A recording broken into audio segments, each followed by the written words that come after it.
Friend, where are you? Found you hiding here in the near clear blue.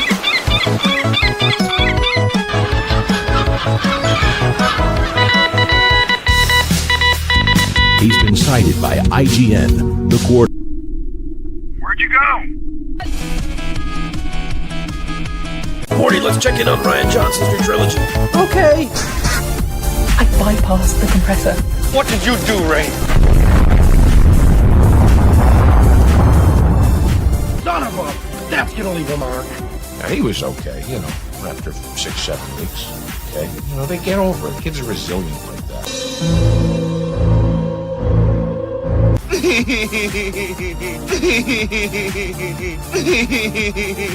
Yeah. I hate it.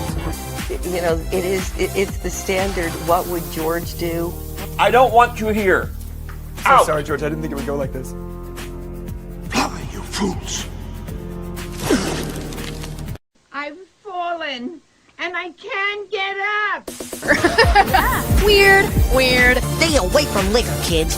I have always liked Cowabunga. Cowabunga! Now that's more like it, Mr. Wayne.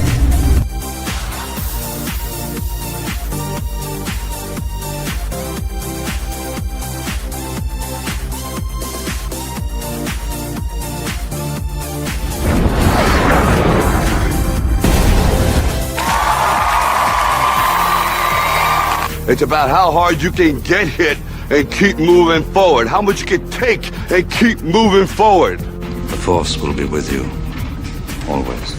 That's how winning is done. I am vengeance. I am the night. That's what she said. I am Batman. If I won tonight, I would come home and we'd celebrate. Well, I'm coming home, we're celebrating. God bless you all. Watch your habits, for they become your character. And watch your character, for it becomes your destiny. What we think, we become. It's scooping time. Ladies and gentlemen, boys and girls, in just 2 minutes, the lighting at the Magic Kingdom will dim for the performance of the Pro Show. We hope you enjoy and have a magical, truthful time.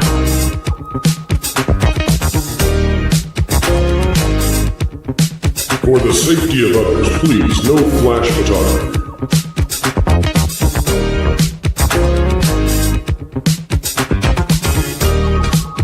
And welcome to Provision 3D.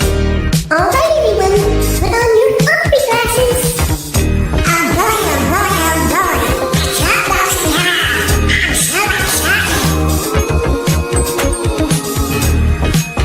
Keep learning, keep growing, and keep having fun.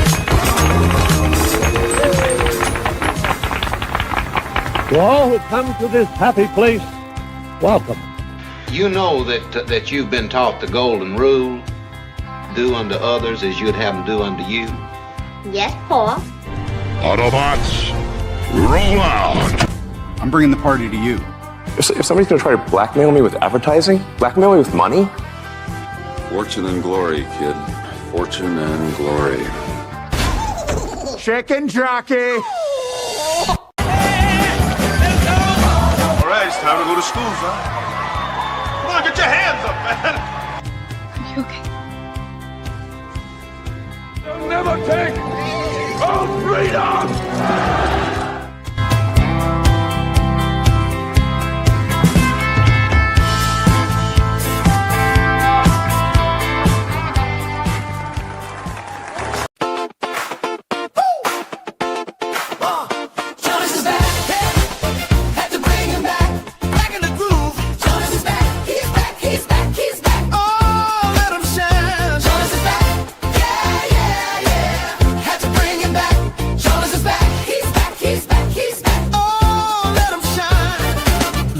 Born on the brownstone steps, Harlem hit him with the right kind of death. No matter in the world where he goes away, can't take the soul out of his sway. Jonas is back, had to bring him back, had to bring him back. Back in the groove. Jonas is back, he's back, he's back, he's back. Oh, let him shine. Jonas is back, yeah, yeah, yeah. Had to bring him back. Jonas is back, he's back, he's back, he's back. Oh, let him shine. Pipes made for radio, pro show will do. Breaking down the Hollywoods, break it down anew. Not a single day does our very own forget. Hudson River flow is where his path was set. Jonas is back, had to bring him back, had to bring him back. Back in the groove. Jonas is back, he's back, he's back, he's back. Oh, let him shine. Jonas is back, yeah, yeah, yeah. Had to bring him back. Jonas is back, he's back, he's back, he's back. Oh, let him shine. Morgan Freeman was born in Memphis. Diana from Detroit. But hey, looking up from Manhattan, Jonas is a hit it. Big boy. Jonas is back. Had to bring him back. Had to bring him back. Back in the groove. Jonas is back. He's back. He's back. He's back. Oh, let him shine. Jonas is back. Yeah, yeah, yeah. Had to bring him back. Jonas is back. He's back. He's back. He's back. Oh, let him shine. Sometimes you want to go, Jonas, where everybody knows your name and they know the name Jonas J. Campbell. Welcome to you, sir, and happy Thursday. Man, I'm so hyped after listening to that thing. I almost believe that people are happy I'm here. They are indeed, Jonas. You know, the world can be a very dark and dreary place, folks. And we just pass by and don't mention that we know some of you out there are listening in from places that you don't want to be. Some of you are at the sides of hospital beds, or you're having to do something or go through something that you don't want to. And I just want to say, Jonas, that one of the jobs here, in addition to bringing the Holly weird information, in addition to telling folks what's gonna go down in entertainment, beyond that, we want to give people a place to be where sunshine is glistening as you're listening to what we have to say. And Jonas, we're here for a good time every time. Is that okay with you, buddy? Absolutely, every time. Yeah, that's good with me. Guaranteed. And Jonas, we've got someone waiting in the wings who lifts up the channel and the show every single time she is on the panel with us. Can we bring her aboard, please? Oh, please. Let's. Please welcome from Nat and the Guy. It's Nat. Hey, Nat. Good morning. Hello. Thank you. Or afternoon if you're, Eastern time. Welcome aboard. And is that a little Frenchie? Is that a little French bulldog you've got there in front of you? Yes. Two of them, but in honor of our one French bulldog named Girl, because the guy is named Guy, so we have Guy and Girl. The last place that I lived, the last home that I had, there were these French bulldogs, and they would escape every single week. They were escape artists, and they were very expensive, so they don't need to escape. But they would get out of their yard, they would get out of their garage, they would find a way. And I loved those little guys. They were like the mascots of the subdivision, because all the neighbors would wave at them and be like, "You got out again, well done." And the neighbors would come by and apologize, and show us photos of the latest way they'd try to stop the puppies from getting out, but they did it anyway. Genius little pups. So yeah, they're little clowns. They're very funny. They're like I'm going to get in trouble for saying this. They're like the better version of pugs. Ooh, I think that's accurate, actually. Pugs. Oh boy, I've got family members who love pugs. I'm sorry, they snort like little piggies. Okay, it's a rough existence for the pugs of the world. Is the guy invisible? This would be hilarious for Guy to just shout at this moment, because I know he's usually nearby. Guy, can you yell? Let us know you're live. Hello. Hey! He is invisible. Good to see you, Guy. He's still alive. That's right. Jonas, we've got super chats out there, the superstars of the show, and I want to say before we hit them, folks, we've got a 30K celebration on That Park Place coming out tomorrow. You don't want to miss it. We'll have the announcement later today of what time that's going to be, but That Park Place, thank you, folks, for your support of the website, of the channel, of everything, and we're having a good time bringing you all the info about entertainment, travel, tourism, Disney, etc., etc. Huzzah, huzzah, and hurrah for all of you folks. Thank you for being such great supporters of everything we do. Yep. And Packing Proton says, for $2, hope everything is tomahawk proof. No, actually, sometimes when the pro people get together, we're pro tomahawk, actually. Unless it's referring to missiles. No, we are definitely in the Western Hemisphere. Tomahawk steaks are great stuff. We'll go with that. Yeah, that's right. Juliet for €2. Evening WDW Pro Panel and Pro Rights. Thank you, Juliet. You know, Jonas, I haven't purchased a tomahawk steak since last year. Yeah. With the rise in steaks, I'm betting those suckers are like $50-$60 now. Yeah, I don't think anyone's expecting you to do what you did last time. Dude cleaned out every tomahawk steak in the tri-state area. I did go to like 5 different grocery stores. We had a big gathering, a big retreat. We want to treat people well, and so we did tomahawk steaks. And you have to cook them differently than other steaks simply because of how thick the steak is. But it was funny to show up and be like, hey, you got any more in today? I got a group of people coming in. We got to have them. Did I say euros instead of pounds again? I didn't mean to do that. Oh, well. Jonas, you begot. I cannot believe you would have done very that. much for the 2 pounds. Yes. Texas 84 gifted 5 WDW Pro memberships, and I think that Texas 84 paid American dollars for them. What if somebody wants theirs well done? We ask them politely yet firmly to leave. God dang it, from the bottom of our hearts here on the WDW Pro Channel, thank you. And folks, we also appreciate you because we are getting ready to go on camera this summer. That would be me. Who knows what Jonas is going to do? But you see this avatar, you see this background. I got to make all that stuff be real now. I got to be a real boy. So, Jonas, what are these? You see those old-timey radio tape recorders in the back? Yes, reels. You think those are cheap? Fake ones could probably. Can we fake it? Yeah, I mean, you just have to find maybe an academic institution or something like that with a storage closet, and you might find a couple of those. Let's Something privately with lights behind it. That would be more expensive than the reels themselves. The reels privately, yeah, privately, Jonas. Let's talk about this. I don't want anybody to know that they're not actually authentic, that we're faking it. Okay, it's like a haunted mansion kind of thing. But what you mean? You mean the haunted mansion is fake? Ooh. Oh, wait. The first Dragon Queen here for $5. I emailed my homework to Pro. Rocky Project Hail Mary build part 1 tonight. Why? I have nothing else to do. Hugs for all.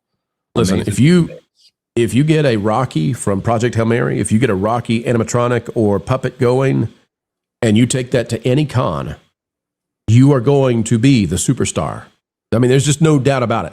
You've got all these guys, and I'm not trying to put them down in any way. Okay, I love this stuff. You got the guys walking around with the R2s and the BB-8s, and you got, the various aliens and things, and who knows what they are. You got the people going all out on cosplay, but people love Rocky.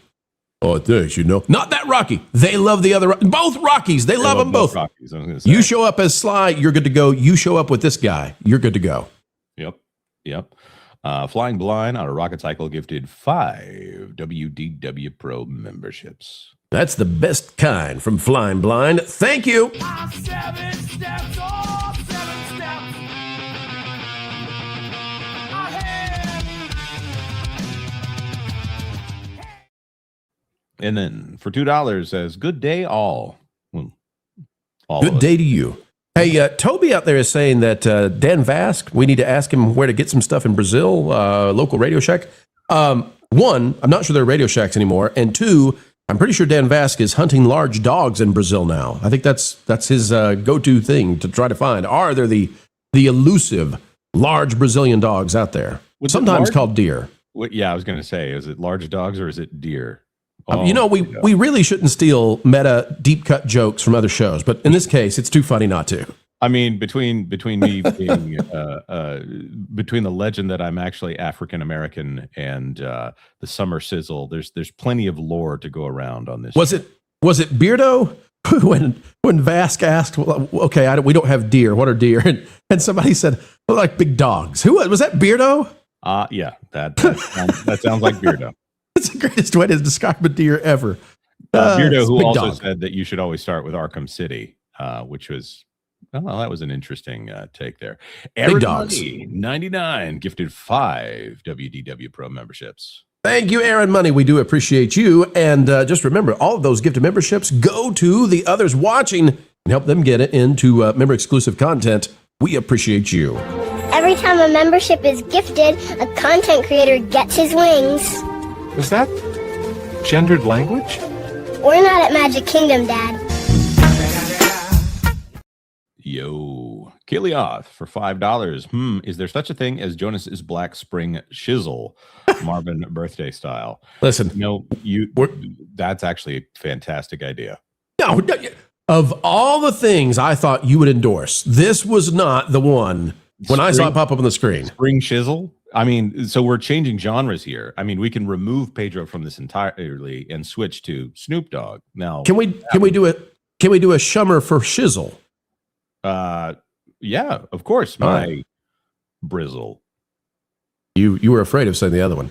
No, I've said the other one plenty of times. Manizzle. Left me a little dizzle on that. DL Racer for $5. By the way, thank you, Kalioth. DL Racer for $5. Do we have a list of names for the actors who have signed against the merger of Warner Brothers and Paramount? A list like that would be shareable. So the list as of this morning, they're reporting that it has 4,000 names on it. Yeah. And I think that's a really dumb idea for those people to put themselves on record, unless they're just saying they'll never work with Paramount or Warner Brothers again. I'm going to bet, Jonas, that Timothy Chalamet did not sign it. I'm going to bet. Timothée. I'm going to bet that the young stars like Tom Holland know to stay very far away from this. I bet it's the dinosaurs who are all too eager to line up and destroy Hollywood and say, stop this merger that's definitely going to happen. Why would you sign onto something that you know is going to fail so that you look more impotent? Why would you do that? Because they want to say that they have more empathy. And really, I'll just say what I can't really prove, but we all kind of know is true. If it was two left-wing companies merging, then it would be something that they would be all for and talk about the industry on the whole. And instead, it is a company that they perceive as right-wing absorbing Warner Brothers, and so they're against it. And meanwhile, really secretly, the only thing here. Meanwhile, secretly behind the scenes, had Netflix purchased this, the whole theatrical business was going down. Like their job is just done. And these A-listers now are actually taking jobs. We need to cover this soon. Maybe the weekend we'll do it. These There's A-listers an article on that Park Place talking about this actually from CC Campione. Well, the A-listers are taking jobs in commercials now, right? This used to be, unless you were trying to get a break in, you didn't, there was like a separate circuit for people who were willing to pretend they had a migraine for a commercial. It pays almost nothing in comparison. The A-listers now, they're in commercials because they have to be, because the work is drying up. But hey, let's make one of the biggest companies out there. Let's make them real mad. Let's sign a paper and make sure they don't want to hire us ever again. Great. I think that there's it's really important. Every time I go by and think about the Dwayne the Brand Johnson, as I walk by his men's skincare line, that celebrity endorsement did not work on me. Snarky D gifted 5 WDW Pro memberships. Snarky, are you celebrating the release of the Spider Noir trailer with that hat? It's a good hat. I've tried to think, is there a pun that uses chocolate and fedora? Oh my gosh, there is. It's a fudge-dora. Oh. This goes out to all my fat finger super chat homies. Snark Dog, turn it up.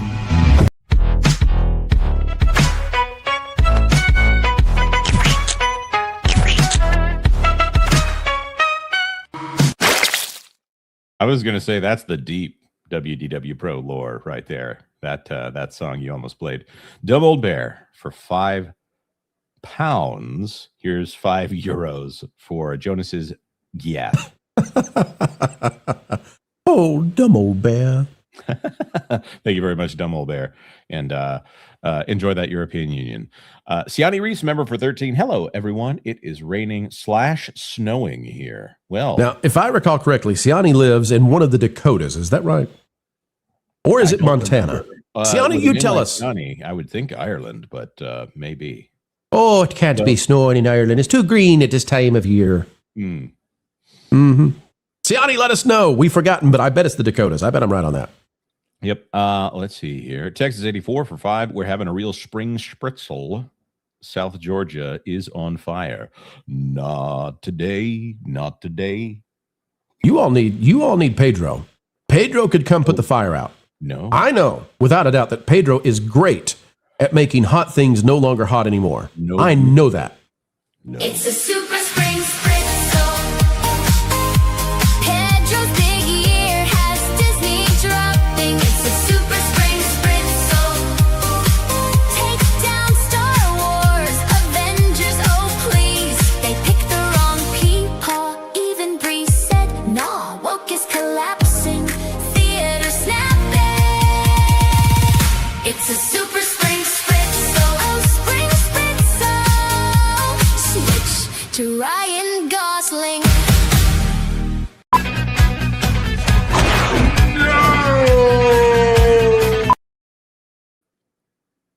Never gets old. All right, we got one more super chat. Kalioth for $5 American. Sounds like the AAA actors are following the AAA gaming industry, living in the past, thinking they are immune to the collapse of California. Oh, just wait till the last story we got today. Yeah. Just wait. Unless breaking news happens and we got to change it up. You want to know how bad California is? Just wait, folks. We'll get there. Hey, Jonas, I was confused though. Did you call those super cats? Did I?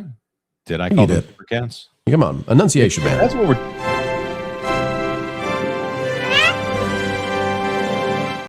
If we had any more super cats, I would read them right meow. Oh, no. I walked right into it. Why? Why did I allow it? All right, Nat, before we dive into the stories for the day, and boy, do we have some fun ones to talk about. Nat, tell the people out there if they are just tuning in for the first time and seeing you here on the panel, and how could that be? But if they are, what should they be tuning into over at Nat from Nat and the Guy? What do you have coming out in the next few days? So we've been talking all about Alberta independence. We do a live show 6 days a week now, 5 to 7 p.m. or 12 to 1 p.m. And we're talking all things freedom, free speech, and getting Alberta its independence in Canada, from Canada. Go, Alberta, go. All right, yes. 51st, I don't know. Folks, that gets people riled up. We're not going to say that. Would we ever say that? No, it's a great hat up there. Independence. All right, folks, let's get into it. And today, boy, oh boy, Grace Randolph is going to be our starting point because she said the quiet part out loud, years in the making, and tears right now flowing down all around the Rotten Tomatoes.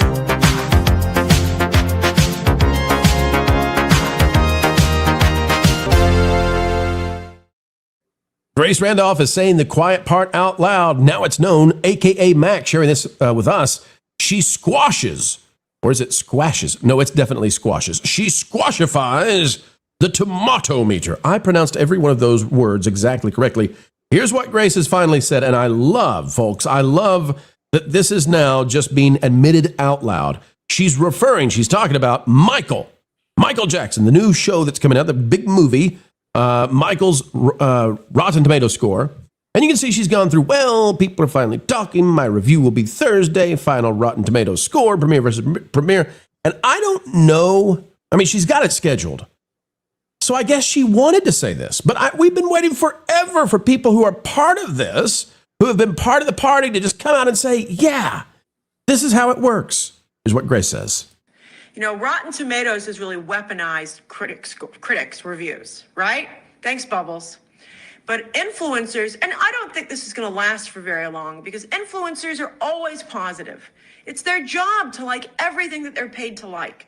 You know, they're hired. I mean, they're not always hired, but, you know, they want to keep getting invited back so they can keep posting from these sorts of events, right? Like, it's very short-sighted if an influencer says, oh, this movie sucked, but then they don't get invited to any more premieres. What does that do for content for their social media? Now, we may actually play parts of this again. I want to dissect this, but what's amazing is she's right, and at the same time, the whole system is wrong. The reason that channels such as this one, the reason that voices such as Jonas J. Campbell and Nat from Nat and the Guy have become trusted sources in this space is because you're willing to say what you actually believe. Authenticity is the currency of the day with audiences. So yes, if you want to be invited to the pretty stuff with the nice little glasses and the tchotchkes and all of that, you can do what the corporation tells you to, become a shill. But the problem is people are sniffing out the shills now. They know the game. They know how it's played. And the fact that we literally say, no quid pro quos, we won't accept anything. We're going to pay the ticket prices. We're going to pay for the popcorn bucket. If we review it, we're going to drop the dough on it. I think that has been one of the big difference makers in how people perceive us. Even to the point, and Nat, I want to talk to you about this and see what your thoughts are. Even to the point, we've had people push upon us, press upon us, you need to have brand deals. And I'm not trying to disparage anybody who has them. And I come back and I say, we can't do that. We can't do that because we might review that. Like, we can't do a brand deal with somebody that we're going to cover. But the big push, the way the industry works, is that way, Nat. And everybody has known it. This has been the not so hidden secret. The whole system is rigged. These people, even if they're not paid directly, they're paid by the fact that they have access. You want to interview the woman who's going to get you 1 million views on your channel? You want to interview the actress? Well, you're going to have to be invited. You know who invites you? The company you're about to review. You ever want to get that invite again? Do it the right way. Give us the positive score. Nat, Grace is saying what we've all known, but now it's out there for her audience as well. And I think for the longest time, it was easier for companies to do that because there wasn't such a big push within social media to be that authentic. Like we knew all influencers got brand deals, be it makeup, be it XYZ, but people got sick and tired of that when they saw that there were honest people out there that were willing to stick their neck out and say the actual truth. I don't know, I hope that, and I've seen some very certain companies that will allow anybody to review what they're, and sponsor them in a way, but to do an honest review. However, now even with AI, and I continue to talk about AI because I think the push for authenticity will get stronger and stronger from audiences, from people, because we're all getting sick and tired of everything being fake. Yep. That's why I've got to go on camera in the next few months, is because of exactly what you're saying. There is some degree of transparency that's going to have to be had. And part of what sunk all of this is the destruction of Disney. So hear me out, folks. Not only did Disney wipe out themselves, but when Disney decided to completely, and Hollywood at large, but Disney really is the catalyst here. And I'll explain that in just a moment. But all of Hollywood, specifically, significantly Disney, they decided to propagandize kids' content and the superheroes and the mythos that we love. They substituted their ideology and their propaganda for good storytelling. And in doing so, they made it impossible for the influencers to hide how the game is played. Because once nobody liked the movies anymore, or they were actually offended by the movies, the influencers then had a decision to make, Jonas. They've got an A-B decision here. Either tell the truth and get kicked out of the club, but maintain an audience and relevancy online, or do your best to make it seem palatable. Like, give it a 7 out of 10. Just give it a tepid thumbs up. Do whatever it takes.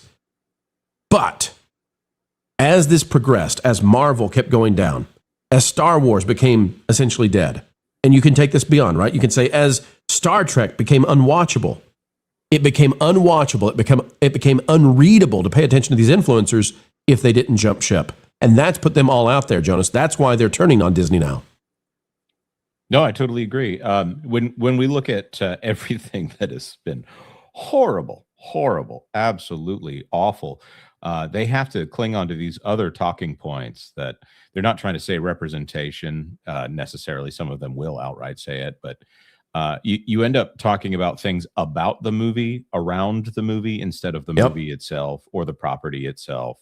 Or in some cases, they'll come out with an entire fan campaign that is, it's a subtle thing, but I don't know if you noticed, but most of the marketing or the conversation around Kenobi was actually about Moses Ingram, even though that show itself had Darth Vader in it. So I think there's two options, equal paths. We could either talk about somebody getting racist comments on the internet. That never happens to anybody ever, not to every single person who's ever been on the internet. Or we could talk about the return of Darth Vader and Hayden Christensen. And Disney chose, let's talk about the racial grievance, so that whenever you talk about our property, you're going to talk about racial grievance. Sorry, Rachel Grievance is one of the rejected Sith Lords from the sequel trilogy, I'm sure.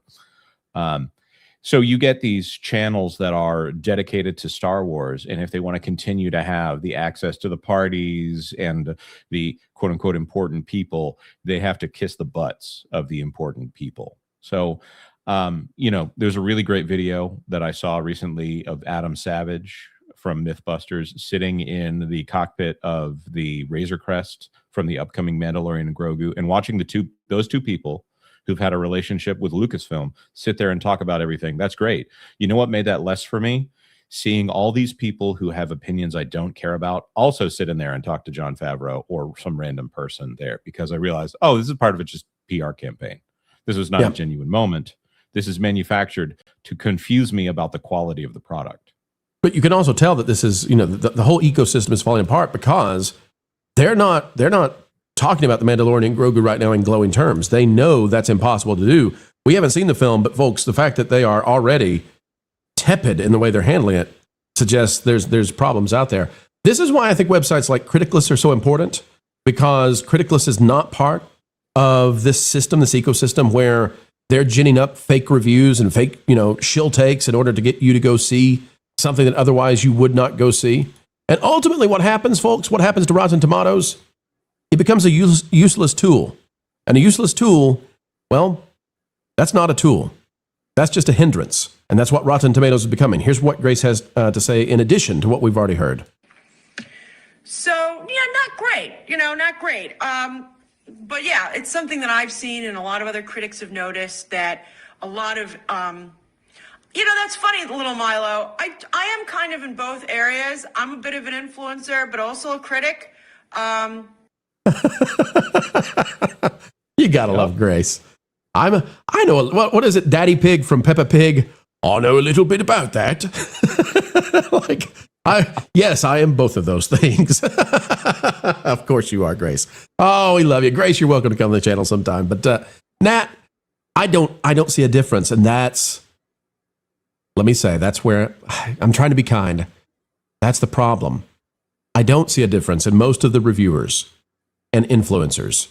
I think the review is to influence, and almost always in favor of Hollywood, unless somebody has done something that has destabilized the Hollywood sensibilities, the East Coast, West Coast, super left bubble.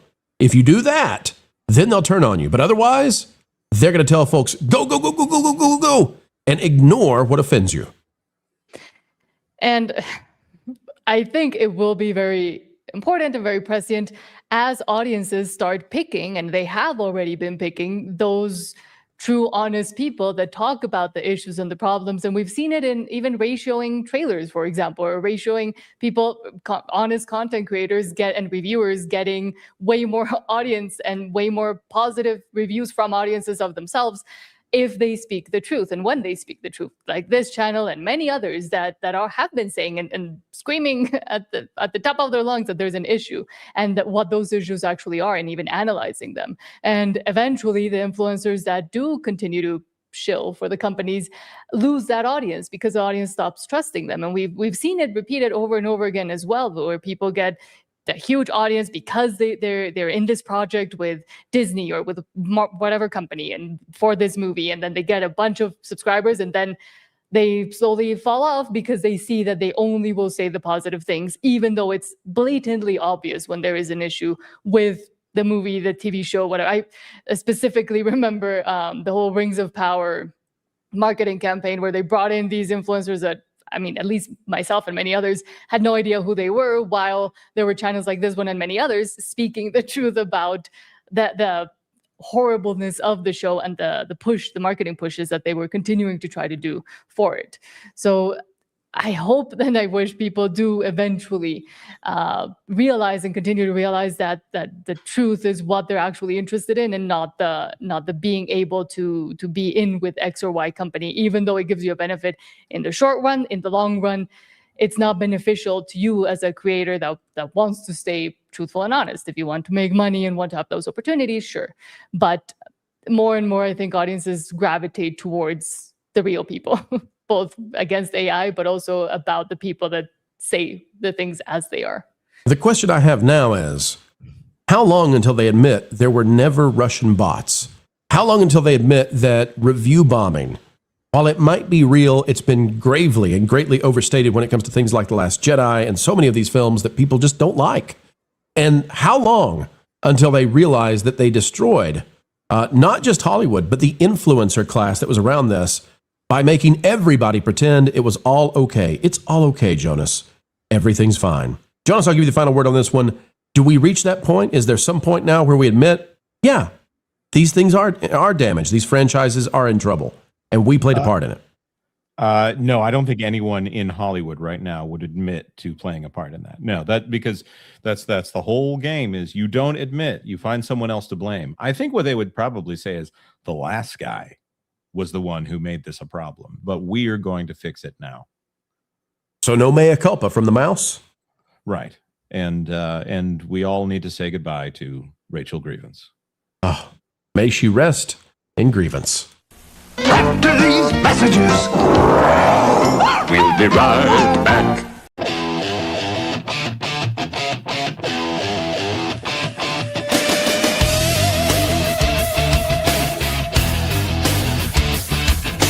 Purple potatoes, fried green tomatoes, arugula.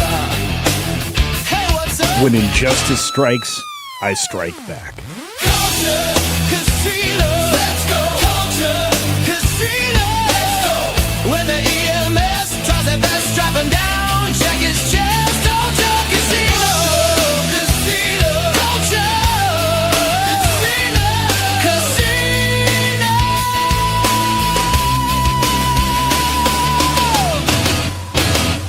Culture, casino. Let's go. Let's go.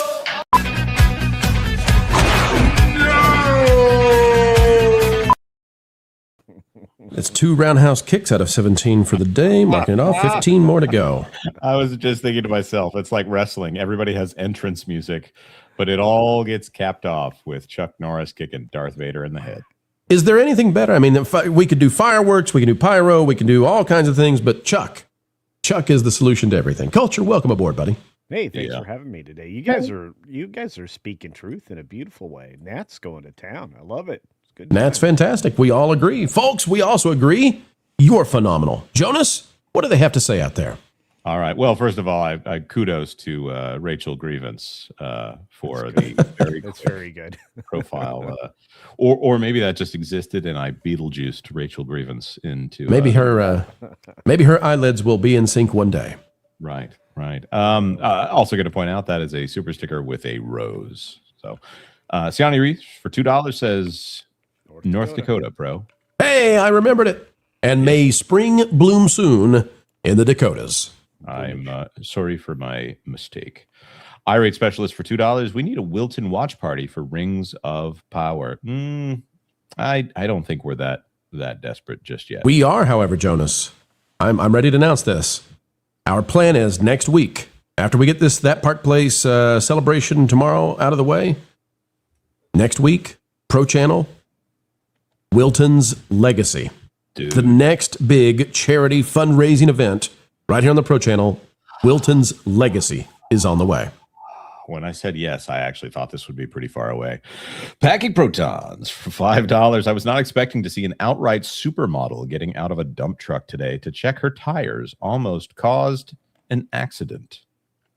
She did? Tell her to be more careful, Packing. What superpowers did she have?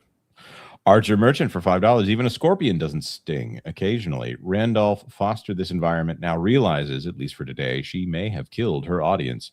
Are her numbers going down? Because I haven't had any indication of that one in particular. I don't know. If they are, she could just tell her audience, get over here. Don't want to stare, but you just can't look away. Kelioth for $5. You're talking vegetables without culture. His work is complete, as Pro has been green-thumbed. Purple potatoes to Grace's phony face for all. What? Wait a minute. What vegetables were we talking about? I don't recall speaking of vegetables today. We talked about Frenchies and pugs. Those are puppies. What vegetables did we talk about?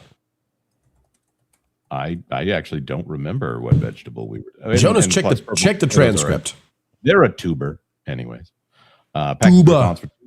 Are dogs like deer? Asking for a friend. They have 4 legs. I don't think dogs lick salt. but deer lick salt. They they are covered in hair. We're going to quickly run out of the similarities between dogs and deer. Well, they do lick salt. Have you ever gone for a run? All of a sudden, your dog thinks your legs taste delicious. So. Yep. Kaylee for $5. Just in case it's important, Warner Brothers announced a bit ago shareholders approved the Paramount purchase. Let the meltdowns, TDS, and medications ramp up. So I will say we're not planning to cover this for a segment today, but I find it fascinating that at the same time, shareholders did not approve the big paydays for Zaslav. And I think he's still going to get paid. Jonas, do you want to speak to that since it's not in a segment? Do you want to take a minute just to walk us through where that is? I think Culture would be a better person to comment on it. I've been dealing with some business stuff for the channels and the websites, so I had not heard about the pay aspect. Culture, do you know where we are right now? This goes back a few days to a story that was run over on Deadline and some other places. There was a major entity that was rallying against Zaslav's getting a much larger payday, over $800 million, rather than the mere $500 million or so, $600 million or so that he's going to get. So this is something that the major players in institutional investment were pushing back on. The people that controls the largest amounts of proxies were trying to keep this from happening. And it also included a tax reimbursement of up to a giant chunk of money, $335.4 million. But they voted this down, and you know what? It was predictable as the wind, just like the passage was going to be predictable as the wind. Everybody wants to get paid and be done with this. And this is non-binding. So even though the shareholders are unhappy, Zaslav's still going to get out of there with a lot of money, I think. So we'll pay attention, folks. I don't know that it's worth an entire segment, but Kalioth, we're happy to update you on it. We are following it. We are aware. I think Zaslav still gets paid, though. He definitely gets paid because he's got stock options. So that's really the thing. They can't take that away from him. So what they can do is not accelerate his vesting. So Ruby Hove gifted 1 WDW Pro membership. Thank you very much, Ruby. That's very nice of you. Thank you, Ruby. And Texas 84, I think, said Jonas right about the time that I said but. So that's oh boy, that's great. Watch your mouth, Jonas. Come on. Packing Protons for 5. Reel-to-reel recorders. The first one I saw pop up was $12.50. Reel-to-reel too. Yeah. So I'm gonna have to also mute it. Maybe. I'm looking at it right now. Reel-to-reel. If they're moving, yes. So the other thing is you might actually be at the point where it's cheaper to just put a screen back there. What you need to do is you need to work inside the volume. So let's see here. Looking like it's going to cost a lot of money so far. Yeah. This is another expensive item. Knowing you've already got one and you're just toying with us all. Nope, I'm going to Craigslist. John's 9652 for $5. Correct me if I'm wrong, but I seem to remember learning there was a direct link between Rotten Tomatoes and Fandango during the Brie Larson Marvel Rotten Tomatoes business. Yeah. Let's see. They were owned by the same company. At some point, they may still be both owned by Versant at this point. I think Versant owns both of them at the moment. The current CEO or the CEO at the time, I'm not sure if he's still the current one, used to work for Disney. That's why Disney always got favorable treatment as well. So, right. Butterbiscuit 92 for $2. We get to talk about Zaslav not getting his money. We did. Thank you very much, Butterbiscuit. He'll get his money, though. Yep. Juliet for £5. Warner Brothers shareholders said yes to merger. I'm not surprised they did. They're getting overpaid for Warner Brothers. So yeah. Yes, and Versant owns Fandango, and I know that Versant owns Rotten Tomatoes right now. So yep. Which Jonas, used to be NBC Universal. So Jonas, I'm noticing that these reel-to-reel recorders are $1,400 minimum. Can we get some poster board? You think would that be convincing if I cut the little triangles out? Yeah, I think so. That's the way to do it, especially if it's in the background or you blur out. That's a good idea. some Just what was it green called? s- Rack focus. Just green screen it. Come on now. Never. Make it a Not cheap that. IKEA tree. Like that. Chris That's Dickerson fake. for $5. It's a toss up for me. Culture's theme or these clones ain't loyal. There you go. Bones ain't loyal. Ain't loyal. Yeah. Mm-mm. Back in Protons for $2. Tagged you in a Jonas's Blackfoot Spritzel. That sounds like a Blackfoot Spritzel sounds like a German dish. Snarky D for $20. Hail to the king of pop. Nothing will erase the impact this historic, iconic artist had on this earth. Along with Whitney Houston, the art and music is a permanent aspect of my being. 48 years and still going. Respect. I was trying to explain to my daughter that as big as Taylor Swift is, Michael Jackson was bigger for a longer time than Taylor yeah. Swift. So Yeah. it's very difficult for them to comprehend that there are people who are big right now that are nowhere near as culturally important, globally important as Michael Jackson was. So, Britney Spears was bigger than Taylor Swift. Yep. yeah. Yes, and I will stand on that hill forever. Oh yeah, yeah. But Michael Jackson was, King of I mean, pop. yeah, unbelievable. I mean, he's up there with Elvis, right? I mean, captured the entire society's attention for 15 years. I mean, Yeah, it white was- people liked Elvis. And I mean, a lot of people liked Elvis, but I meant American people liked Elvis. Globally, Michael Jackson was big, big, big. And better dancer, arguably better singer. Yeah, I mean, all the way from the Jackson 5 through his solo career, starting with another or Brick Wall or whatever that first album was. Off the Wall? Off the Wall, thank you. I always confuse it with Pink Floyd, but what was the other one? Ben? I mean, he just kept releasing albums. What? Nothing of Just- all the nope, of all nope, the put it- songs to go for. You don't go for Thriller. You don't go for Bad. No. You go for the song about the rat. Well, I'm just saying is that like from beginning to end, this guy had a cultural impact that nobody has met, and it includes being a Disney attraction with Captain EO. Jonas, we need to keep moving because this cartridge. we need to keep moving because I see something you're going to love in just a minute. All right, Galeoth for $5 pro. Go to Hollywood for the WB Fire Sale. You may find all you need for props. Send all thank yous to Wilton's Legacy. What are you all going to do if I go to the Star Trek auction in Canada and I come back with all the Starfleet Academy stuff for the studio? It's pro inside the Starfleet Academy set. Jonas, will you help me put it back together again if we buy it? I would have to watch Starfleet Academy to verify Gotta what sit that in all looks like. Holly Hunter's in her chair. We're forgetting. There's actually someone we know who probably can get a hold of a reel-to-reel. And that would be, Lou Wasserman's Ghost or Culture Casino. I know another guy who could do it too. But oh my gosh, if we go buy that chair and we have the Starfleet Academy chair that I sit in like a throne when I go on camera. Oh, Black Jonas for $5. Amazing. Yeah, hey, Black Jonas is back. Read it right, Jonas. Give everything you've got to this performance. It matters. Hi, diddly ho, chat and Panelino. How are you this blessed day? You stupid Jonas, stupid hi diddly ho.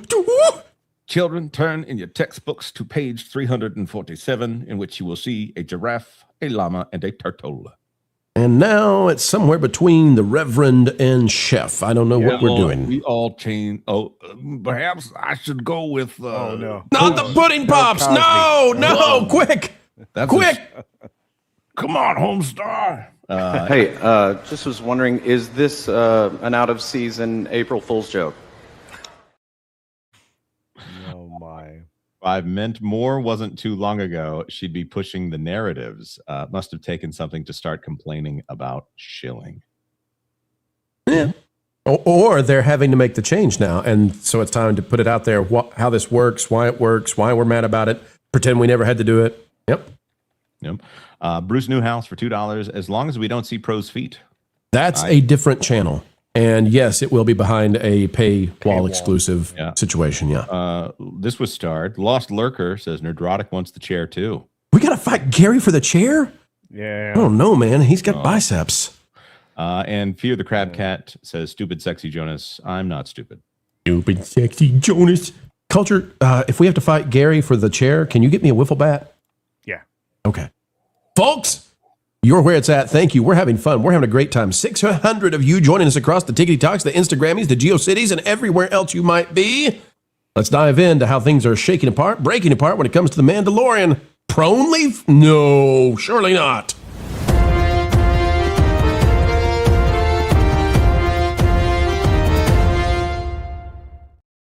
The usual Disney supporters are starting to show cracks in the armor for the House of Mouse as they get ready to pounce on the Mandalorian and Grogu. Turns out it might not be as much fun as they were hoping for. Jermaine Lucier is the writer for Gizmodo, says the first clip from the Mandalorian and Grogu sure looks like that. See, this is the best they can do right now. Director Jon Favreau presented a full clip on Jimmy Kimmel Live, and well, check it out. Not the glowing, illustrious praise that I'm sure Disney was hoping they could raise with this, but seriously, you put Jon Favreau and Kimmel, put him anywhere. Oh, well, The View could have been worse. Anywhere else, please. Gizmodo says, we're trying. Truly, we are. And I feel for them.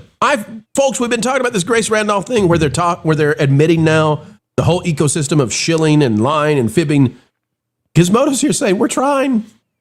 Truly, we are. We really want the Mandalorian and Grogu to be awesome. It's Star Wars, back on the big screen. Nothing would make us happier than for the film to provide the joy and wonder Star Wars has provided for so many for so long. We've dropped that whole toxic fandom thing, by the way. We need them back again.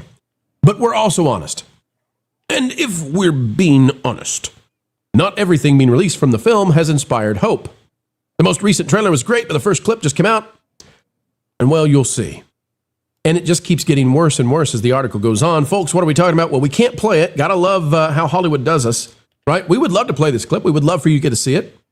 We'll have to go from still shot to still shot, though, to describe what we have here, because for some reason, Disney doesn't want this shared out there beyond the places that they'll put it.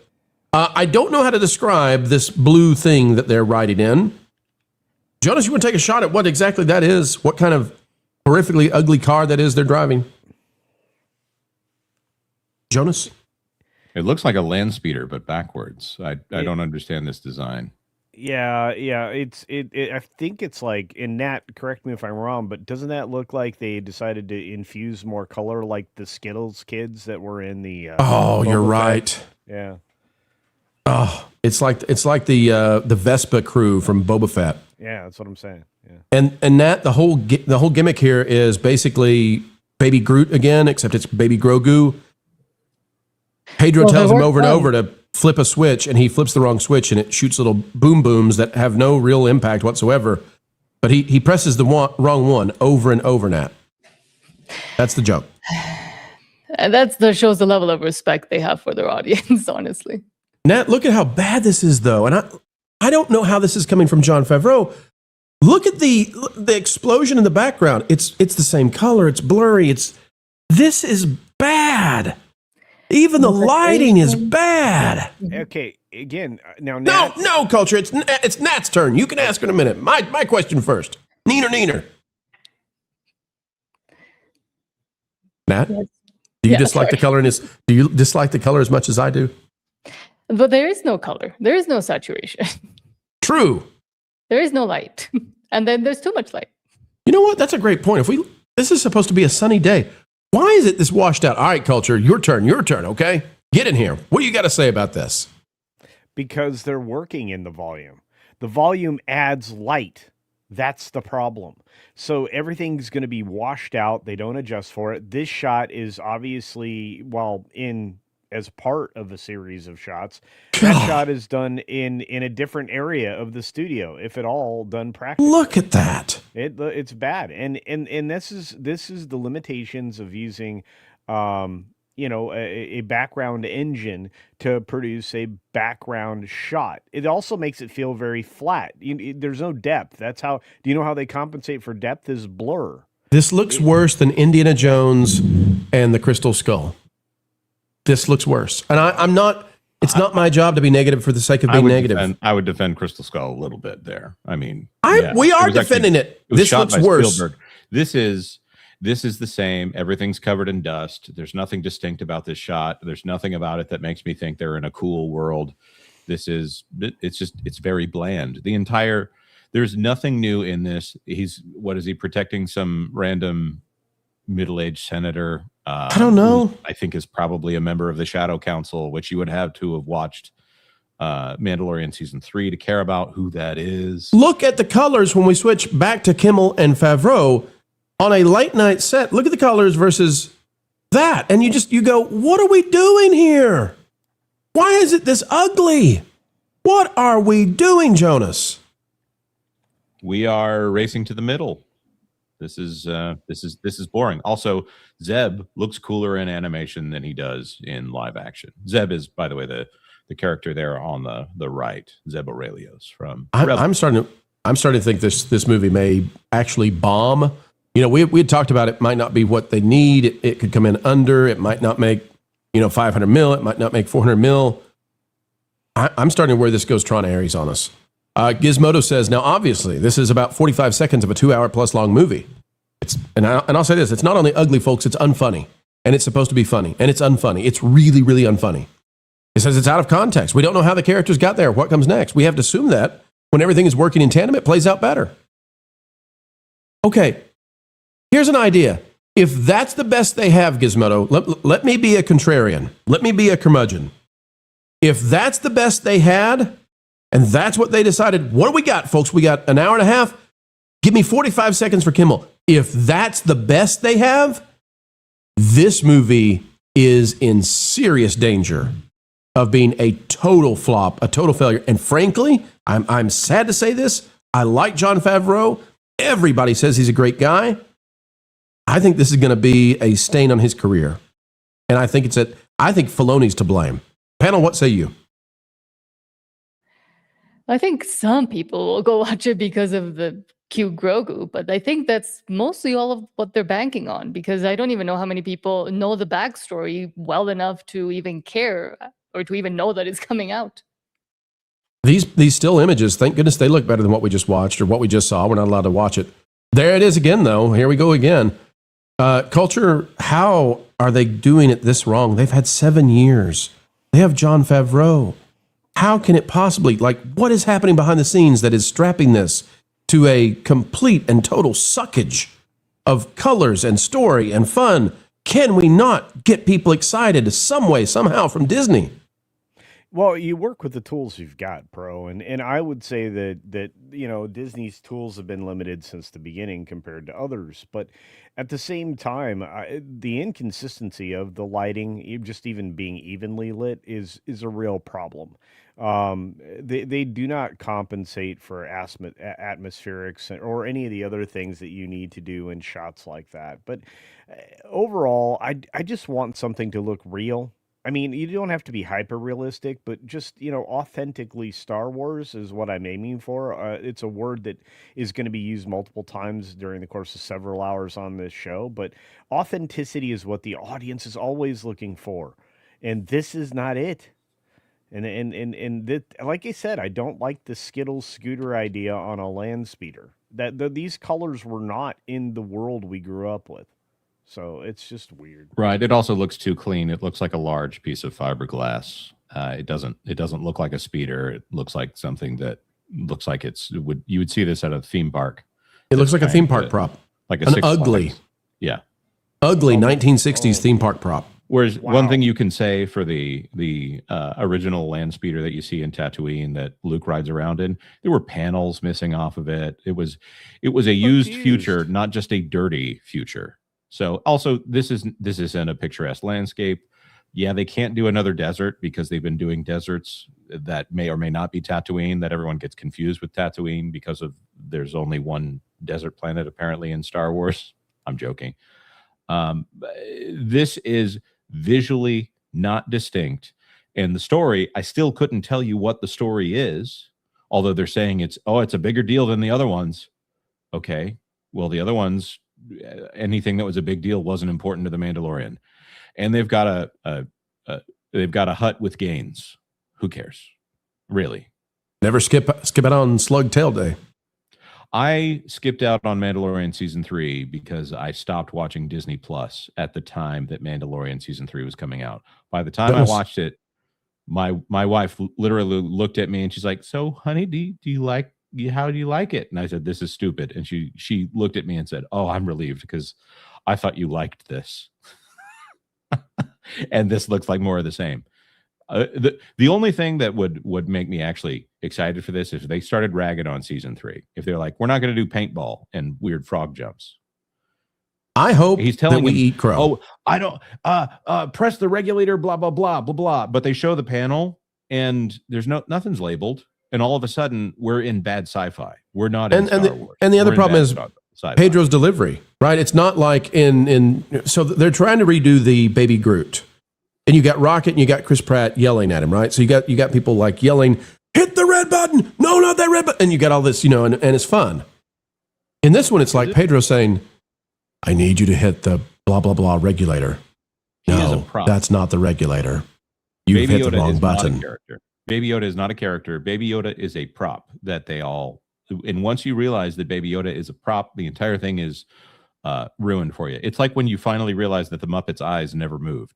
It takes you out of it for a while. Wait a minute.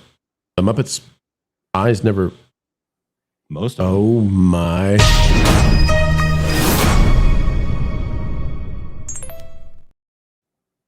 All right, ladies and gentlemen, let's take a look at this. What do we got? Well, there's big time stuff happening at the Disney parks, and it's not good. Not good indeed. Influencers are getting kicked out, or at least cracked down upon. And here's what it says. Bianca Hayward out of the New York Post says Disney parks to crack down on influencer behavior after a disturbing, and I'm just going to insert here, dangerous incident, insiders say, that involved false calls with the police. The happiest place might get a lot less social. Disney insiders say the company is weighing a sweeping crackdown on influencer behavior in its theme parks, including monetized live streaming. Wait a minute. You mean to tell me that all of these very successful people walking around with the cameras on the sticks are about to be gone? They can't have the sticks, right? You're telling me, though, that the park blogging, these people walking around the parks with the cameras, they're about to go away? This is a huge ecosystem and economy that's been built up around these influencers doing this. And it might be going away after a recent disturbing incident inside Disneyland that triggered a massive police response. The chaos unfolded in March when Anaheim police rushed to the park following a false emergency call tied to social media activity after what officials believe to be a swatting, a dangerous prank in which an individual makes a false emergency report of a pew-pew or a boom-boom sent to heavily armed police towards an unsuspecting target. You can see there the image from the news report that happened. All right, so if we go down here, it says authorities later confirmed the reports were hoaxes, with multiple incidents that night linked to influencers, some of whom were actively live streaming at the time. Now, the fallout could reshape how content creators operate inside the happiest place on earth. Disney is reportedly considering banning, or at least heavily restricting, live streaming at both Disneyland and Disney World. Culture, this is a huge deal because there are a lot of people making their entire livelihoods off of this. There are, dozens would not be the right way to say it, hundreds of channels out there whose job it is to walk around the parks and they live stream from the parks.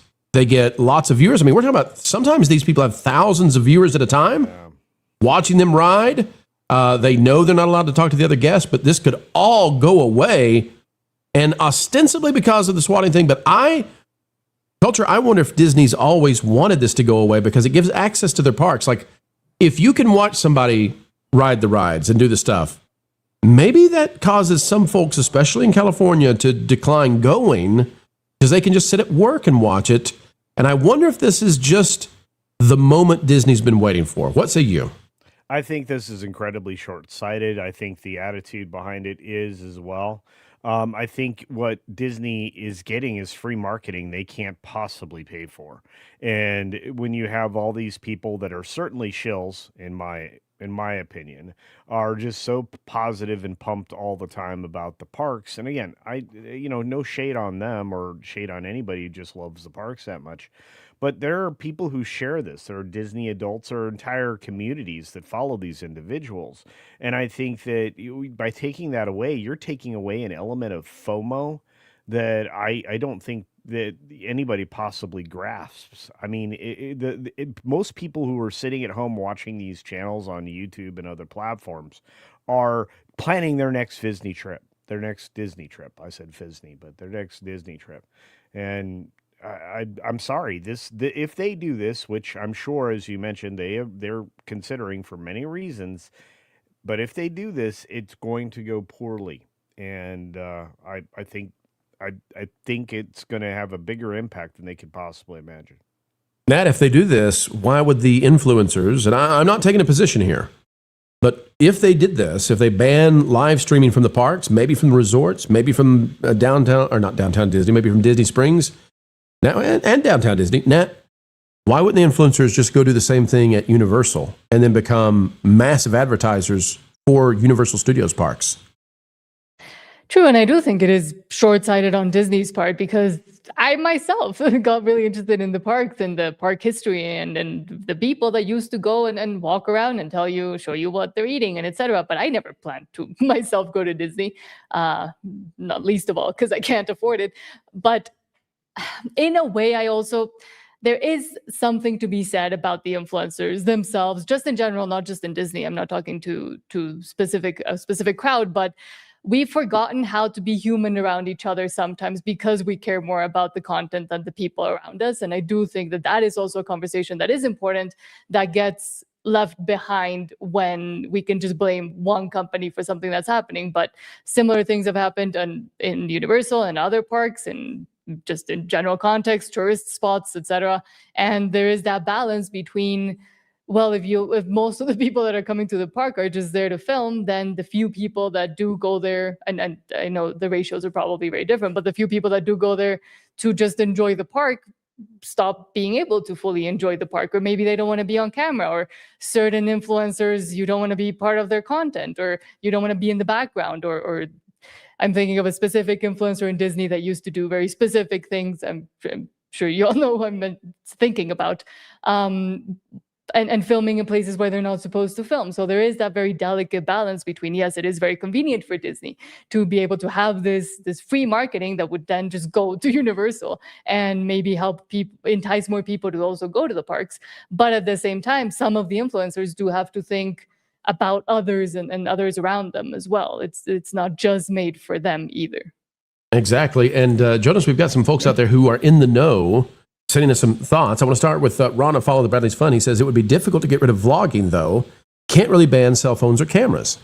So, Jonas, well, let me just follow that up with what Jay, Drunk 3PO, has to say. He says they are going to ban the type of live streaming equipment you use from a little birdie. Now, they've already banned the selfie sticks. If they ban the equipment for streaming, I can see how that would work. I wonder, will people still try to find a way around this where they just start streaming using only their camera? And then I don't know that this solves the swatting issue. What do you say? Jonas, you're muted. Jonas, you're still muted. He stepped away. Sorry. Had a little technical difficulty there, meaning somebody was knocking at my door. So. Oh, sorry. I saw your little audio bars, and I thought, well, he's still trying to talk. And then Culture told me. What do you want me to say? Jonas, if they try to get rid of the streaming equipment, won't the streamers just switch to cell phones? It'll be poor quality, but I don't think it's going to stop. Do use a lot of them do use phones. I don't know. I would actually. I know that streaming in the parks is something that people like to do. I wouldn't miss it if everybody stopped doing it at the same time. I generally like the footage there more. I think this is something that Disney was addicted to the gram for so long that it's good to see some pullback in the other direction. What about the people, though, Jonas, whose livelihoods sort of depend on this, and they've moved to Florida, or they've moved to Anaheim just to do this business of walking around the parks? And there are people out there, their entire streams involve people either sending money to their Patreon or super chatting, asking them to go ride the ride for them or go meet a character for them. And people are living through vicariously from their cubicle. They're living through these folks to have them go be at Disney while they cannot be. You can't taste the Dole Whip, you can't smell the smells, but everything else, everything visually and audibly, people are getting to enjoy. What do you make of the people whose jobs will be cut by this? The full-time streamers that are not using phones, which is not the ones I was talking about. Those are the ones that I don't know. I'm in kind of an anti-technology swing right now. So oh, here we go. Luddite Jonas, the phase is back. I don't mind there being some kind of place out there where you don't have to worry about something getting live streamed. So if it was my job, I would be very against it. But also, doing live streaming on someone else's private property, that's you want us to try to. How are they going to? All the parks shut down because of the global medical situation. I figured people would have learned that you don't make your income dependent on something like this. I'm not saying that. How are they supposed to stream without the equipment, Jonas? You want them to stream using telegraph pigeons? What are you trying to do here? I don't know. This is something that I don't get into live unless I specifically know the person. I don't get into live streams for the parks. So okay. I also think there could be a delicate balance between edited videos versus live streaming. Because, for example, what I used to watch Disney-wise or Universal-wise was all edited videos. It wasn't live in the moment. And I think that might give a bit of leeway to stay in the kind of the middle of both conversations we're having, I think, with nothing. Because Disney can't ban cameras. They can't say, oh, you're a family, you're here for a vacation, please don't take any photos or videos. That's insane.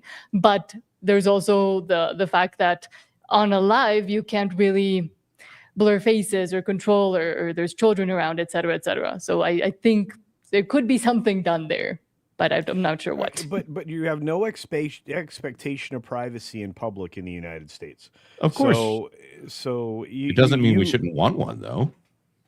Well, I'm sorry. Then you're going to have to go to every parking garage, library, grocery store, pretty much everywhere in the world to solicit for that, and it isn't going to happen. We are in a position where everybody's on film all day long, whether they want to be or not.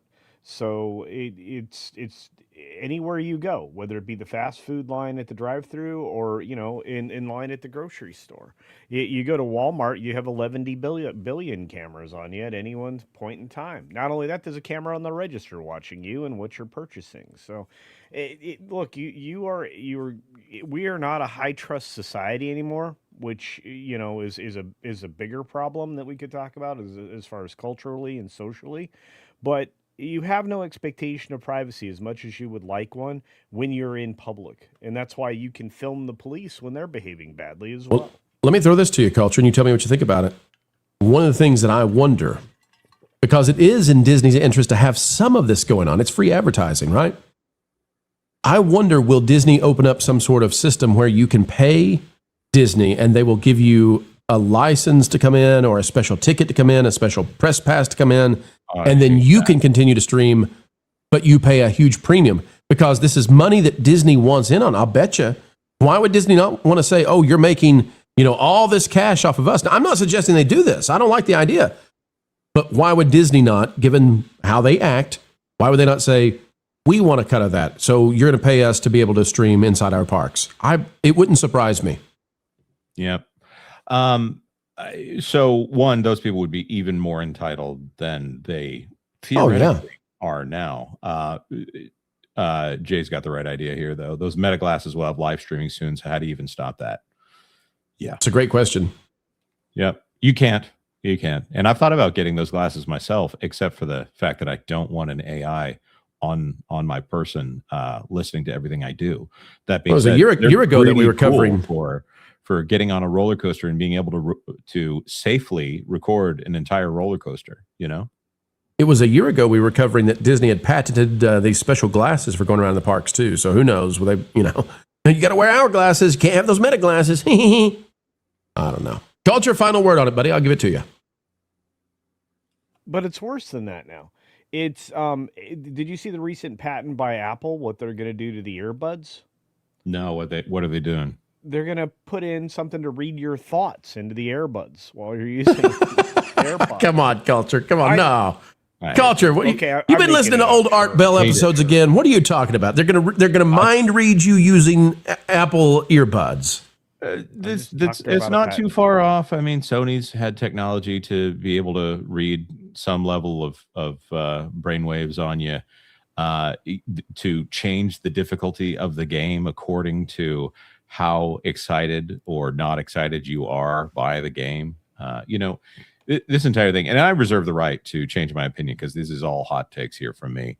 I long for the days where you didn't need a cell phone to go into the parks, where you could go in, you could take a couple of pictures or whatever and exit. I know that those days are long gone, and that I'm just the person who is hanging on to nostalgia here in some level. But man, I wish that we could have a place where you can go and make your own memories, and as far as everyone else is concerned, you are completely forgotten. Heck with that. Now I'm worried people are reading my brain waves at Disney World. I'm going to be like, the next time I walk by somebody who has a stinky issue or forgot their deodorant, I'm going to be careful what I think about. Then I'm going to think about, what am I thinking about? I'm going to think about, I shouldn't be thinking about the stuff I'm thinking about. Oh my, there's a whole new level of, I'm so scared.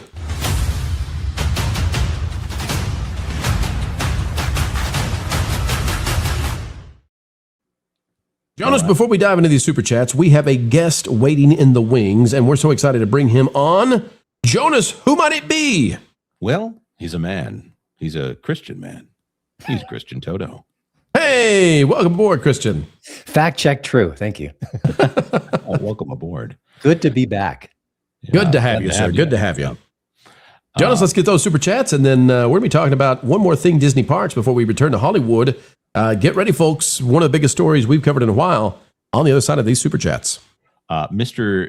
DMark for $10 Pro, you do not want the Starfeet Academy chair. It's had old lady feet in it. It's not the feet. It's not the feet that's going to get you. Oh my. Eric Stratton for $10 in a Midwest college sports bar. They switched off sports on TVs and they put on the premiere of Thriller's music video. Everyone stopped, everyone watched and clapped and yelled. I'm old, but that stuck. It's good. That's a cool one. That's a real cool one. It's a great short film. 13 minutes, right? That would be almost poetry right there. John's for $5. That blue thing looks like the fake car tables at Burger King. Very 50s. Yeah. I tell you what, we need to get Christian's thought on this. Christian, what in the world are they doing with the promotion of the Mandalorian Grogu? Like, why did they play this on Jimmy Kimmel? Did you see did you watch the clip yet? No, but every clip I've seen so far, I mean, basically they're shooting themselves in the foot. I don't know if they have any toes left at this point. I mean, what is going on with the desaturation? It's just unbelievable how bad this looks. It looks like they were selling Coors Light. Yeah, we described it as it looks like a oh my gosh, like a theme park, theme park prop that they just anyway. It looks like 1960s Tomorrowland, and not in a good way. All right, what has got next? Woofle McGruffle the third for $5.81. Wow, what an interesting number. I'm a simple man. I hear Pro's Homer Simpson voice. I raise the super cat. Ooh, a super cat? How about that?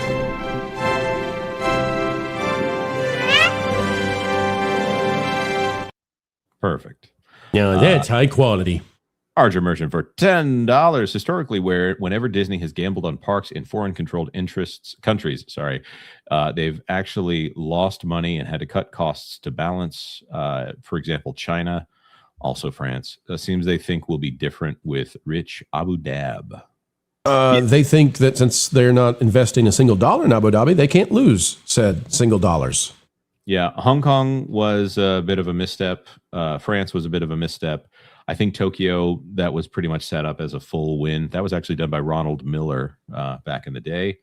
And Shanghai has been, well, it's been something. I wouldn't call that exactly a success just yet. Enormous amounts of graft. That's what I would call it. Mm-hmm. Shani Reese for $10. Have you seen the Coyote versus Acme trailer? My kids watched it with me and want to see it. I'm excited for the movie because Looney Tunes was a big part of my childhood. When you had a good childhood, I love it. I'm going to go against the grain here. I've seen the trailer and I'm actually more worried about it. I think I see why. I mean, you got to remember that a trailer is going to give the best parts, right? I think that I see why this might have been canceled. I won't be prejudiced against it. I'm going to watch it. I'm going to see if I can enjoy it and put out the review for it and all that kind of stuff later this year. But I just worry that the human parts may not have held up so well. And maybe that's why somebody looked at it at some point and said, yeah, put it in the can. Mm-hmm. I wonder if this is going to be a very unfunny, see, I don't want to do that. But I worry that it might be an unfunny version of Roger Rabbit. Or what about Looney Tunes back in action? Staccato DDS here, gifting 50 WDW Pro memberships. Imagine Folks, that. we're going to click the button because we got to play it. And as soon as we do, Christian and Culture are going to disappear, but we'll bring them right back. Hang tight. 3, 2, 1. See, we know this thing. And they're back, ladies and gentlemen. One day StreamYard will fix it. One day, we promise. All right, let's play the clip. Thank you, Staccato. That is greatly appreciated and goes towards, again, building the live studio here. Because we got to get off this whole get canceled by AI thing. No, we're going to be live. Thank you, Staccato.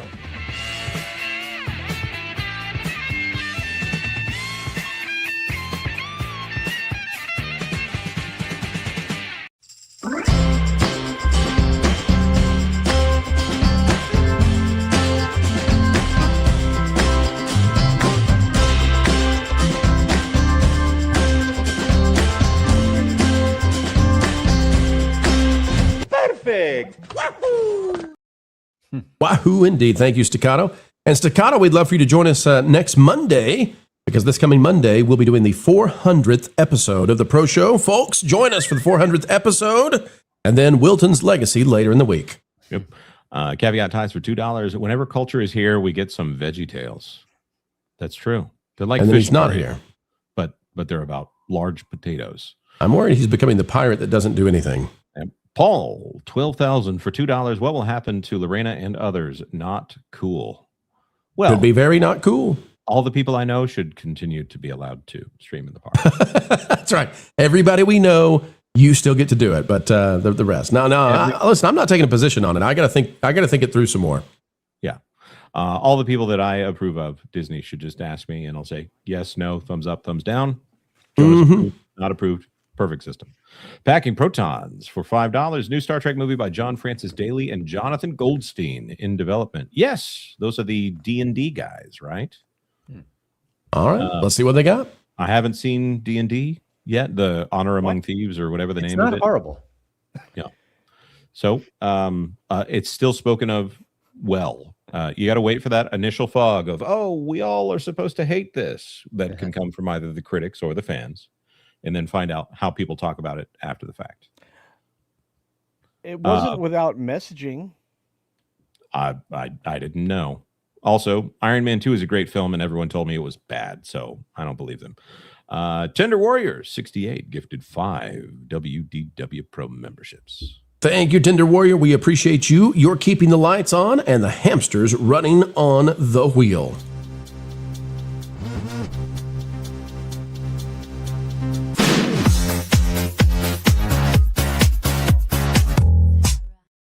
Ooh, Christian Coriejo for 5. I think you guys should buy the whole Starfleet Academy set just to prove that you can make an infinitely better Star Trek show at a much lower budget. We got to work out a deal with Gary from Nerdrotic. If he's going to bid the thing up, we got to figure out a split. We got to work this the right way. We get half, you get half. We're going to Solomon Starfleet Academy. I think that's the way to go. We never asked Lou if he's ever worked on any Star Trek. Well, we have. It's not outside of the realm of possibility. Boy, he was walking right up to the line the other day of giving away who he really is. I was like, watch it, Lou. Pull back. Yep. Archer Merchant for $2. Expect the VidCon streamers to crash Disney as well. Don't they usually do that for VidCon and Playlist Live whenever that's in Orlando? Can you imagine if streamers who've been cut out by Disney are out there picketing as close as they can be? That would be an interesting day. I'm not saying I want that day to happen, but man, Disney's going to make a lot of people, especially people who move there for their living, going to make them real unhappy. Safka says, Jonas, they weren't lying about Iron Man 3 being bad. The thing about Iron Man 3, it's pretty much the Southern Poverty Law Center saw that and were like, there's an idea there. Iron Man 3, the problem with it is, and it's not a terrible one, right? The problem though it has is it wants to display PTSD, but it doesn't want to go fully there with RDJ. If we could have gone fully there, I think it's a stronger film. But it needs to be Iron Man 3.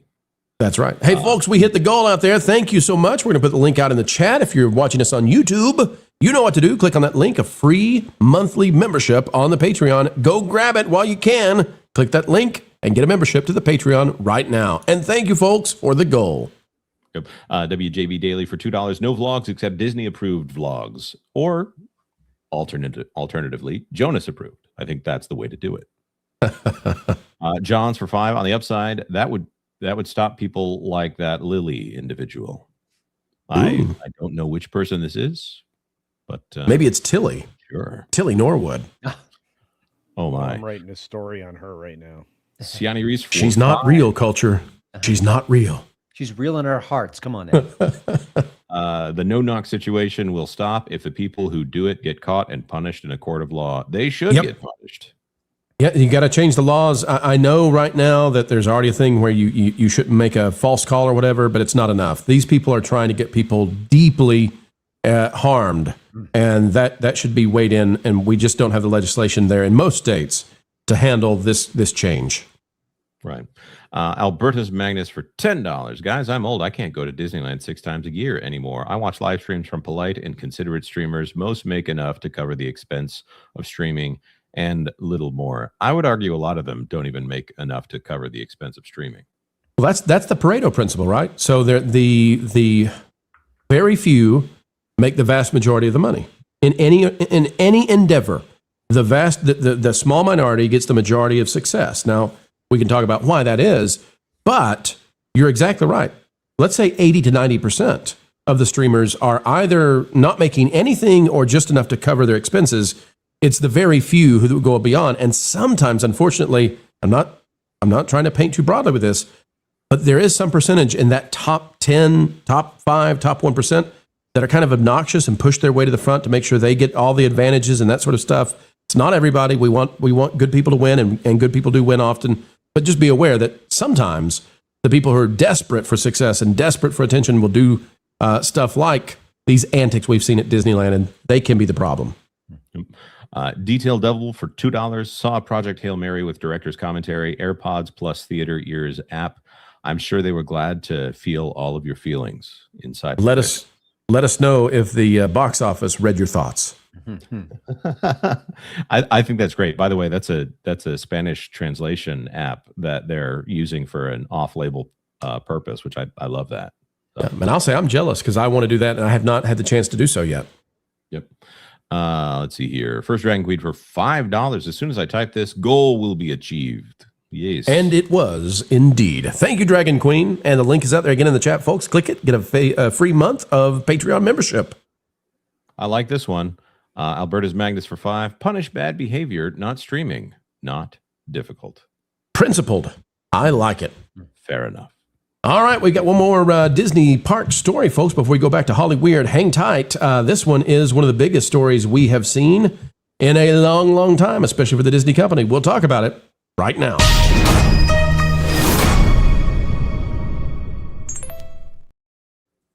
Is a second Walt Disney World resort on the way? Well, it just might be, and there's some indications that's what Disney is planning. It's a risk, an incredible risk, like you rarely see. From That Park Place by myself, WDW Pro, it says, breaking, Disney potentially planning a second Disney World in the Middle East, an incredibly unnecessary risk. Now, we want to give a shout out to two names that you've heard of before. We're going to get to them in just a second, but Caroline Reed from Forbes is involved in this one, in the scooping and the reporting. Hang tight, we'll talk about it. The Walt Disney Company has just sent signals that it may be developing a second Walt Disney World for its previously announced Middle East theme park in Abu Dhabi. It's a gigantic risk, few fully understand. Walt Disney World Resort is not just another Disney asset. It is the crown jewel of the company's owned theme park empire, the physical place where Disney's intellectual property, hotels, transportation, food, merchandise, and vacation economics all converge at the highest level. Disney does not publicly break out Walt Disney World's standalone revenue or profit, but it does disclose that its experiences segment generated $36 billion in revenue and almost $10 billion in segment operating income, i.e. profit, in fiscal 2025, with domestic parks and experiences alone contributing $25.1, almost $25.2 billion in revenue. Walt Disney World sits at the center of that domestic business, and Disney's own filings identify it as a core component of the domestic parks and resorts portfolio. To give you all some idea, my latest understanding is that Disney World is something like 50% of all of the profits for the Disney company. It's a huge, crazy amount. Now, that has fluctuated from year to year. Sometimes it's been 35, sometimes it's been 40%, but it can be up there around 50%. If you have something, if you're the Disney company, and you have something that generates that kind of profit, one singular asset that generates that kind of profit, you should do everything in your power to take care of it, to protect it. But folks, get ready because something is changing. I go on to talk about just why this Disney World concept is so important. And then, here we go. It says, that is why a new article by Caroline Reed and Christian Silt is so audacious and unbelievable, yet likely true. Disney, they note, has registered DisneyWorldAbuDhabi.com before the Abu Dhabi resort was even announced, raising the possibility that Disney is going to attach the Disney World name to the new project. Now, adding to this, guess what everything on Yas Island is? It's labeled World, Sea World, Warner Brothers World, Ferrari World. And the question now is, since this domain has been registered, DisneyWorldAbuDhabi.com, since that has been registered, and I'll pull up the article real quick for you too so you can see that. Since that has been registered, was this deal that they got that was supposed to save Bob Iger and the stock and Josh tomorrow become CEO, did they actually give Abu Dhabi, did they give the folks at Abu Dhabi and Yas Island, did they give them permission to use the name Disney World? Because if they did, there is only one Disney World. It's 50% of Disney's profits. Many years. If they gave Abu Dhabi, you know this is going to be a tiny, itsy-bitsy indoor theme park in a scorched earth area of the world. If they gave them the rights to use Disney World, and now there's going to be a second Disney World that Disney doesn't even own, it's a licensing agreement. If they did that to get the stock, to rock up a little for Bob Iger as he was getting ready to leave culture, this is insanity because the name Disney World means something. There's only one vacation capital of the world, and they are risking a tremendous amount by having people say, well, there are two Disney Worlds, actually. I don't think people understand the optic problem of this. What do you say, Culture? Well, I think it flies in the face of all the park renaming they've done over the last several years. You have to remember they changed the name formally for all the parks. Disney's this and that, Disney's this and that. And they went on kind of a spree of doing that, and they even renamed some of the park locations. We didn't have Euro Disney anymore. They changed that to Paris Disney. They've got it. Wouldn't it have been safer for them to register the name Disney Abu Dhabi World? Disney Adventure Abu Dhabi. Like, I could come up with 100 things. Yeah. Right. If you name it Disney World. They're overusing the word adventure right now, which is... They're overusing a lot of things right now. Well, the problem is there are lots of Disneylands. Whoop, audio there. There are lots of Disneylands. It denotes that it's a regional thing. And every park is regional except for one. And that's Disney World. Because it's 40 square miles. Because it's twice the size of Manhattan. Because it's like 20 resorts. Because it's 4 theme parks. Because it's water parks. And when you hear, I'm going to Disney World, that carries weight all over the world. If you make a tiny, itsy-bitsy 40-acre indoor park be a second Disney World, you've diluted the idea, and it's a messaging problem that now people don't understand. Oh, that one in Florida is special. Like, there's something different about it. And because that drives like 50% of your profit, you should do nothing. You should never risk people not thinking, hey, Disney World is the big kahuna. That's where I'm taking my family. We got to take the kids. We go to Disneyland or we go to Disneyland Paris, but we got to go to Disney World at least once in our life. If there are 2 of them and one of them is absolutely different than the other and tiny and itsy bitsy, you dilute the perception of the public. That's my point. This is something that is, I don't know what level of theme park person you have to be to have the real understanding of the differences here. Because like a child has to be told which one is the better one, Disneyland or Disney World, because they don't know, because all they hear is Disney. They don't necessarily think, okay, what 4 parks are in the area? How many square miles of whatever do they have? I do know one thing, and that Disney is very lucky because all they care about at this point on the corporate level is where that stock price goes. And in order for the stock price to go up, they have to announce another theme park. And that other theme park was in Abu Dhabi. How did that get approved? You get somebody with buckets and buckets of money that says, we want to put a park here. And so when those people have buckets and buckets of money and they're going to say yes or no to whatever you throw at them, if they want it to be World because they say World is better. I'm not saying that they're that simple in this, but they do have an aesthetic with Warner Brothers World, SeaWorld, Yas Water World, Ferrari World. If they want to have worlds here and not have a land stick out like a sore thumb, then they're going to get their way, because the man with the gold makes the rules, to quote Aladdin, which I do actually hear they like out there for the most part. That's a way to wrap that one up. This is so risky. And the idea that you not only gave the Middle East and Abu Dhabi, and the idea that you made a licensing agreement where you have no control. And now we're finding out, oh wait, you may have also, by every indication, you gave the rights to name it the same thing as your most important asset out there. That's crazy. I mean, that is so short-sighted. And if Bob Iger did this to try to prop up the stock for a little bit, if Josh DeMauro did this to try to capture that CEO position, man, investors should be mad about this. I'm not trying to give stock advice, but this is truly a risky move for the company. It's not. This is not. Hey, as Jonas said, this is not Aladdin, right? This is not Star Wars. This is the biggest part of your entire company, and nothing else is close. Nat, Christian, you have any thoughts on them naming this potentially Disney World and the whole thing being just a really diminished, tiny asset that Disney has no control over? I just have one quick thought. You know, Disney has been basically diluting their brand in toto for years now with their lectures and their culture war battles. So nothing surprises me at this point. It really is impressive. And it just seems desperate. Like from the beginning, to me at least, it seemed desperate. And we've also seen that a lot of projects in Abu Dhabi usually fail and don't do as well as they think they will, even with all the investment. But sometimes it's just because they want it there. But I'm just thinking of what's currently going on, and if something happens, and for example there's something happened at Disney World, now you have to go look at think of two different ones. So it does come with even more risk when it's going to create Nat, it's going to create a situation where international guests, when they say I'm going to Disney World, my family's going to Disney World, somebody's going to say which one.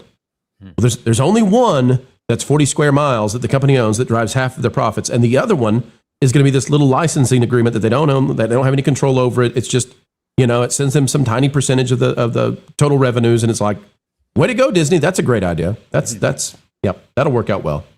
All right, folks, we'll leave it there, but second Disney World could be on the way, but it will definitely not be Walt Disney World. That much is for sure.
Folks, let's get back those super chats. And boy, those clones, Jonas, they still are not loyal. Yeah. Caveat ties for $2. Toto does S-tier interviews. Be sure to check it out. Best in the biz, no doubt about it. I don't know what that means. That means they're really good. They're better than A-tier. You were worried it was that the other tier. No. It's super tier. Okay. That's good. That is very much a compliment. I realized what that might mean. If it's a gaming term, Christian. Sorry about that. Yes, the Gen Z kids use that one, and they say you are him. That came out of Japan, right? Japan started that. That was S tier in Japan was okay. First By time the I way, saw when S tier. when I ask my boys what the latest lingo is and stuff, they actually don't tell me now. It's like this deep, dark secret. They don't want to let me in behind the curtain. Tell them that they're when they don't help you out, they're giving you bad vibes and a negative aura. yeah, and they better tell you what 6'7" is, because nobody knows. 6'7" is nothing. That's intentionally nothing. Cuban Superman became a YouTube member at the Pro Silver level. Thank you very much, sir. Thank you, Cuban Superman. We appreciate you. Albert is Magnus for 5. Disney will change the name in Florida before they compromise Abu Dhabi. The new center of the world. Aviation already sees this. Disney is next. Can you imagine if they call it Walt Disney World Florida and Walt Disney World Abu Dhabi? I mean, come on. If they're really coming in there, and they would have to reclaim, it's not even reclaiming. They would have to build so much out there in order for it to actually be the size of Disney World. There's no way. But it's Disney World's bigger than Yas Island in its entirety. Right. From a ticketing standpoint as well, they're going to sell this as a package deal where one day can be at Warner Brothers World and one day can be at Yas Water World. So it's it's another park within their park complex. So except for they're paying so much money that they're going to get what they want. If I'm Oriental Land Company and I was given the licensing agreement for Disney with oversight in Tokyo, and they are, am I not calling Burbank the next day and saying, hey, Abu Dhabi just got a Disney World. We got a Disneyland. We want to be Tokyo Disney World. Well, then they would say pay up. But the Oriental Land Company right now, which, by the way, Disney itself is very uncomfortable with the name Oriental Land Company. And they tried to tell the Asian people who own the Oriental Land Company that they need to change it because it's offensive to Asian people, which is hilarious when you think about that one. They don't have the money to pay Disney for the rights to the name Disney World right now. That would be so fiscally irresponsible. This is why they're going into the cruise business, because they own so little out there. They're not diversified in the way that the Walt Disney Company is, where they can have so many different excuses for saying that they're profitable. They have a theme park out there. So the strength of they don't control any of that IP. So they're at the whims of their American licensor. So I don't know. Yas Waterworld, if Harry Potter gets more popular, Yas Island, Warner Brothers World will do better out there because of that, and therefore Disney will do better. They kind of have that impact with Epic Universe and Islands of Adventure, but that's tangential. It's outside of their market. Sorry, too many cups of coffee today. This entire idea of what they've got out in Tokyo being better, but not doing as well financially. You think about what the damage Disney has done to the Disney brand and how much that has hurt people who actually do the job better than Disney. I don't like that at all. So, Snarky D for 5. Is there any artist today that is bigger, vocally more talented, or more influential than Whitney? My answer, no, probably never. Indelible. Well, definitely not vocally. I can't think of anyone who is on that level. Christina Aguilera might have vocally that much talent, but musically in general, no. You know, speaking of to switch to the male vocalist, I always thought that Ray Charles was probably the greatest vocalist of the last century. He in very different ways. He and Freddie Mercury, the abilities. Yeah, I mean, it's just insane what they both could do. Totally different genres, totally different sounds that they were creating, but the ability to convey and go beyond what anybody else can do with their voices, just so incredible, so amazing. When want to venture a stab at this one? Not, I was just wondering if Culture or Nat or Christian wanted to throw anybody in the ring. So, who's more influential? Well, more influential. I think artists can be more influential than Whitney today simply because they have access to social media. So if they have a social media empire, it's a different world that way. I would almost want to say Ella Fitzgerald, but no, Whitney Houston outshone Ella Fitzgerald. who was an amazing musician. Not Cyndi Lauper. Well. True Colors was still one of the best entry films at the Kodak sponsored pavilion. Shining through. Yeah. Long Rua for 100,000 Vietnamese dong. If Universal convinced Nintendo on the NCU, and it looked like so, an indoor Nintendo Space World with Metroid, Star Fox, Pikmin, F-Zero, and Mario Galaxy next to Epic would make the mouse cough up blood. Ooh. Just build a big dome like they do for stadiums. More Nintendo at the parks hasn't been tried yet, and it's huge. Pikmin is probably not Pikmin. Pokemon is the next thing, and Pokemon is bigger than Harry Potter. So, I want Zelda, but if you wanted to do an indoor space at Epic Universe, which they need, you could do a fully indoor area for Nintendo World that's Star Fox or Metroid. And people would go crazy for that as well. I want Zelda, but in terms of creating an indoor space and a way to get out of the sun, Metroid and Star Fox would be phenomenal. Well, you just build half a sphere, right? Yeah. Then you create a portal within there to go to visit Link and. You say half a sphere?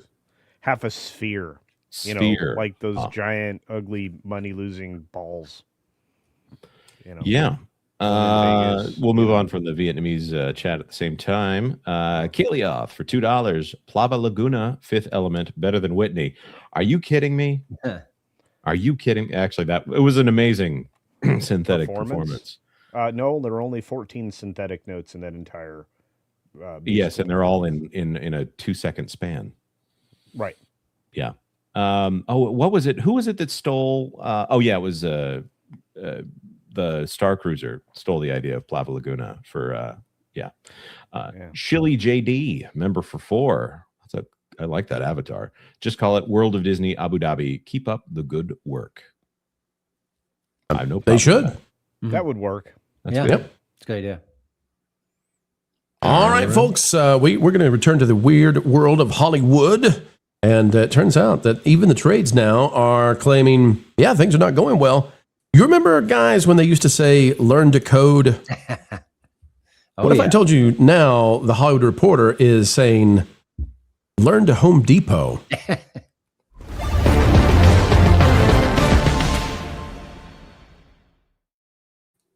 Out of the Hollywood Reporter, take a look at this. From Nick Morton, I used to be a Hollywood writer. Now I'm lugging lumber from Home Depot. It's an upgrade. Why in the world would this be allowed in Hollywood trade unless it is to say, learn to Home Depot, not learn to code?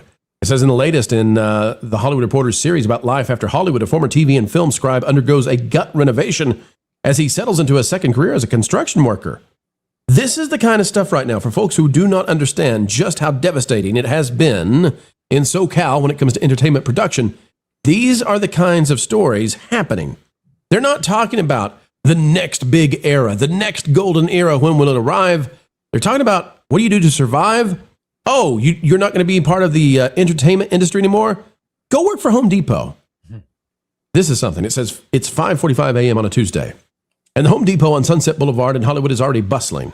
I'm standing in aisle 18, deep in the lumber section of the cavernous space, evaluating formulations of plaster compound.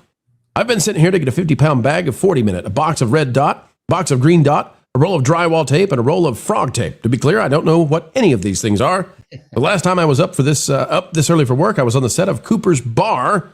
Co-created that for AMC, Emmy nominated. Trying to convince our star, Ray Seahorn, that one of the jokes I had written for a character would be funnier if she said the words, well, you get the idea why we might be working at Home Depot, eh? Instead of her preferred choice. Facehole was the preferred choice. She ultimately agreed, of course. And, well, good for her, right? Because, well, now working at Home Depot is a sign that we were on the right line. In the intervening months, Hollywood has suffered an actor strike, a writer strike, a spiraling production exodus, and a content contraction precipitated by the economics of streaming and the rise of creators on media platforms like YouTube and TikTok. I, says the author, lost my job working at a production company, and my show got canceled. After a 30-year career in Hollywood where I held executive positions at companies like Anschutz Entertainment Group. Is that how I say that, Christian? Anschutz? Anschutz. Anschutz Entertainment Group and Phoenix Pictures, where I wrote, produced, and directed award-winning movies and TV like Ray and Afternoon Delight. I am now a construction worker. You know, Christian, you got to think that all of the immigrants who came to California looking for construction work are going to be displeased with the idea that their culture is being assimilated by Hollywood executives. Wow. Not low-level writers. No, I'm not trying to be too offensive here, but I'm just saying, isn't it amazing that these executives just thought, well, you know what? I'll go take the jobs away from others who are working construction jobs. I'll go do that instead. And now they're bragging about it in the trades that they went to go take away the jobs of others that they've advocated for because the entertainment industry is drying up. How bad is it right now, Christian, that we've come to this? It's pretty bad. It's a Hollywood privilege to take the jobs away from the immigrants who wanted to do it in the first place. By the way, instead of saying learn to code, it's learn to vote better, because there's so many self-inflicted wounds here. I mean, I've been reading up about what goes on in an LA film production, and it's a nightmare. It's permitting, it's crime, it's this, it's that. It's just not conducive to storytelling, and that's a shame. And then again, it's this whole atmosphere. And listen, part of it is streaming, and part of it is, YouTube creators make great content, which is more affordable and more fun and cheekier than a lot of the stuff we see out of Hollywood. So it's a perfect storm for sure. But again, a lot of these things could have been avoided if people are acting smarter, voting better, making it more business friendly, but they've done nothing of the kind. So now you have to haul lumber. Now, Jonas, you thought that I was stepping into a very offensive suggestion, right? Earlier? No, I just thought it was a very good point. Well, the fact that if you show up early morning to a Home Depot, you may be getting assistance in building a deck, and you may, you need to know a little bit more Spanish than you would in order to order your food at a restaurant. But as I understand it, in California, that's a very easy way to get some help for low cost. Not that I'm endorsing this way of doing business. So the idea that someone is going to Home Depot out of the writer's room, that's tragic on one level, because they have an image in their mind of having, quote unquote, made it. But I would imagine the work at Home Depot is actually more straightforward, so it might fill them with a little bit of pride. I'm also reminded that wasn't Han Solo working on Harrison Ford, wasn't he working as a carpenter when they shanghaied him into doing some group auditions so they could fill out the cast for the auditions of Star Wars? So well, I just there's want no shame in learning a trade in any way. No. And I just want to tell you, Jonas, that luckily our writer over on the Hollywood Reporter has taken the time to let you know that it's okay what he's doing. He's not taking away the jobs of the underprivileged or the hardworking immigrants or those people who are trying to get ahead and make it on their own. No, he's thought of it all. Because also out of the Hollywood trades, listen to this, out of the Hollywood Reporter, from the start, a big part of my job was being sent to Home Depot. People of color won't go there these days because ICE has effectively suspended habeas corpus for anyone who even looks like they may be undocumented. Oh my gosh, you gotta be kidding me. You gotta be kidding me. Every person of color, folks out there, I don't know how we classify that exactly, but every single person of color is avoiding Home Depot. It's just white people at Home Depot now because ICE is running roughshod through the aisles of lumber, suspending habeas corpus and dragging you away. I'm so glad now that the construction industry can deal with these, I'm just gonna be honest, psychos. I'm so glad they can enjoy with them. Can you imagine the smugness of this guy walking in Home Depot and be like, I am here as a white man defending all of the people of color that are not allowed to be here today. This is who is now being, they're crushing those who would just like to buy, a couple of nails, a couple of screws. Now they're screwed loose. That's why they lost the industry, and they're choosing not to admit what really defeated them. And now they're learning to Home Depot. What do you make of it, Nat? And will jobs ever come back in the same way to California? They can't stop, can they? No, they can't learn. Going at it. No, they don't learn. And even there, they still have to do the same thing that got them out of Hollywood in the first place. And they had multiple opportunities over decades, I would say, to correct, because enough people were shouting at them, hey, this is not working. This is not what we want to watch. And this is why you're not doing well. And yet they don't learn. And maybe a little bit of manual labor will do them good, but I don't think so at this point. Instead, Nat, I imagine that there's like a Hispanic guy buying a ceiling fan, and this guy's going in there and be like, let me get you out. You've got to get to safety. Come with me quick. And the guy's like, and I'm just here to get a ceiling fan. Leave me alone. Like, I don't want to go. That's what What are you talking about? Yeah. Get out of here, Stop dude. talking to me, weird man. Yes. No, come with me. I'm a former Hollywood executive. Oh. It'll be okay. Godzilla's out there. Yeah. Fighting the orange Godzilla in Home Depot. Wait. But So- yeah, I don't think they'll learn. And I think California can make a comeback at some point. I think entertainment can make a comeback, but I'm not sure it can ever be as big now. Especially if these people continue to be at the helm because they don't want to understand or learn.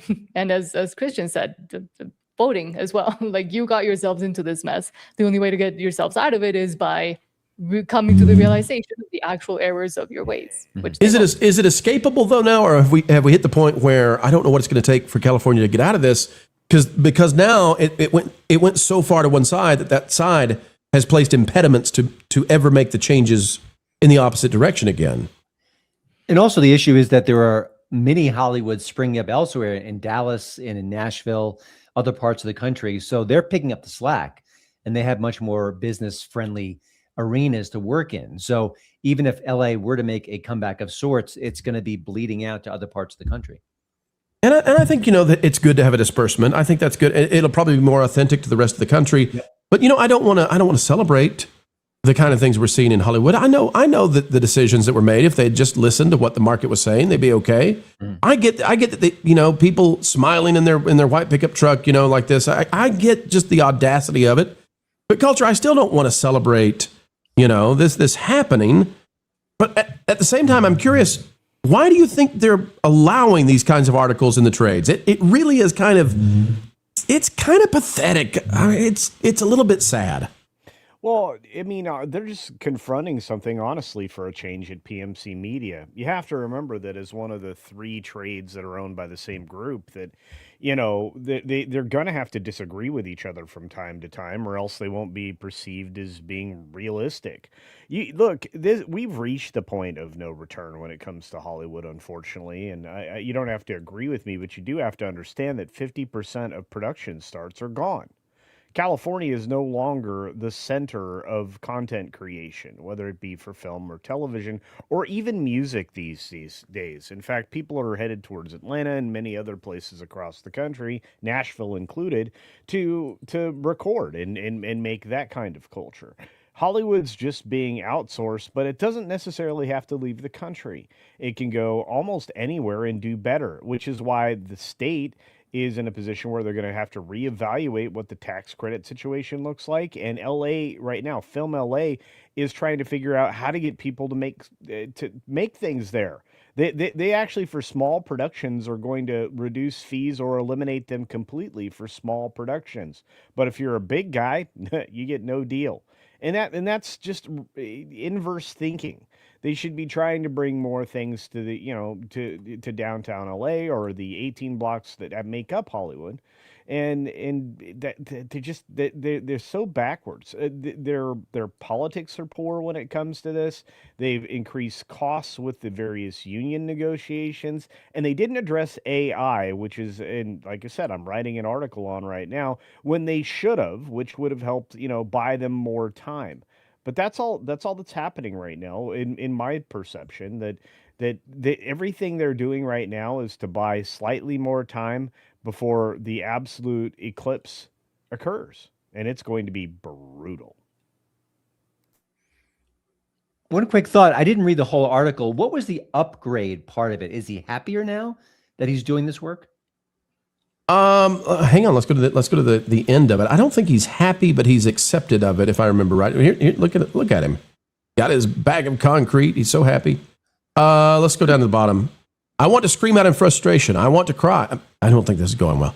I am so angry that Hollywood has reduced me to this level of desperation. Well, he's definitely taking. He's definitely learning and really, being introspective of what he could do. All the favors I doled out when I was in a position to do so have gone unreciprocated. My darkest hour. Yeah, Chris, I'm going to say that these are not the kinds of words and phrases being used by a guy who's happy. But my direct pleas for help treated as the humorous pangs of a spoiled child. Why is nobody returning my calls? How could the end of my 30-year career find me scrubbing floors? Why wasn't I taken more seriously by my peers? Was I too haughty? Did I not sleep around enough? I'm sure that was the problem. I feel like a fool, forever believing in myself. Does it get better? And where I belong, it turns out, is where I began this story, in aisle 18 at Home Depot on Sunset at 5:45 in the morning. What are you doing? He asks incredulously. Somebody asks him. I'm caught off guard. Stammering, I answer, this is what I do now for a living. It's the first time I've revealed to anyone in the industry what's become of my life. I'm embarrassed. And I feel my bottom lip quiver like I might burst into tears. But when I look up to meet his gaze, I see something there I've never seen before when talking about my projects or my pitches or my career. I'm not even sure what it is. Good for you, he says. That's what my dad did growing up. And I realize the look on his face is one I've rarely seen from Hollywood. It's respect. Ooh.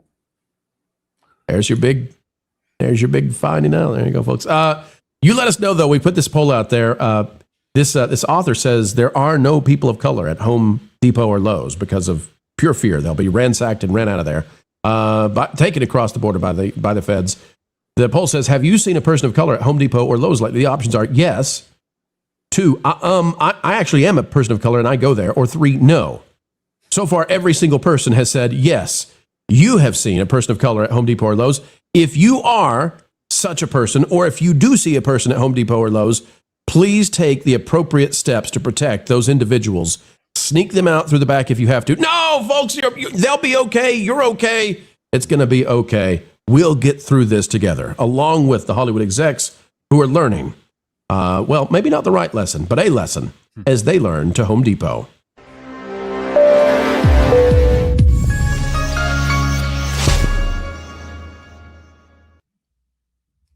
I guess he hasn't actually seen any of the ICE officers that might be going to Home Depot, because there's a surprisingly large representation of Latino and Hispanic people that are also in ICE.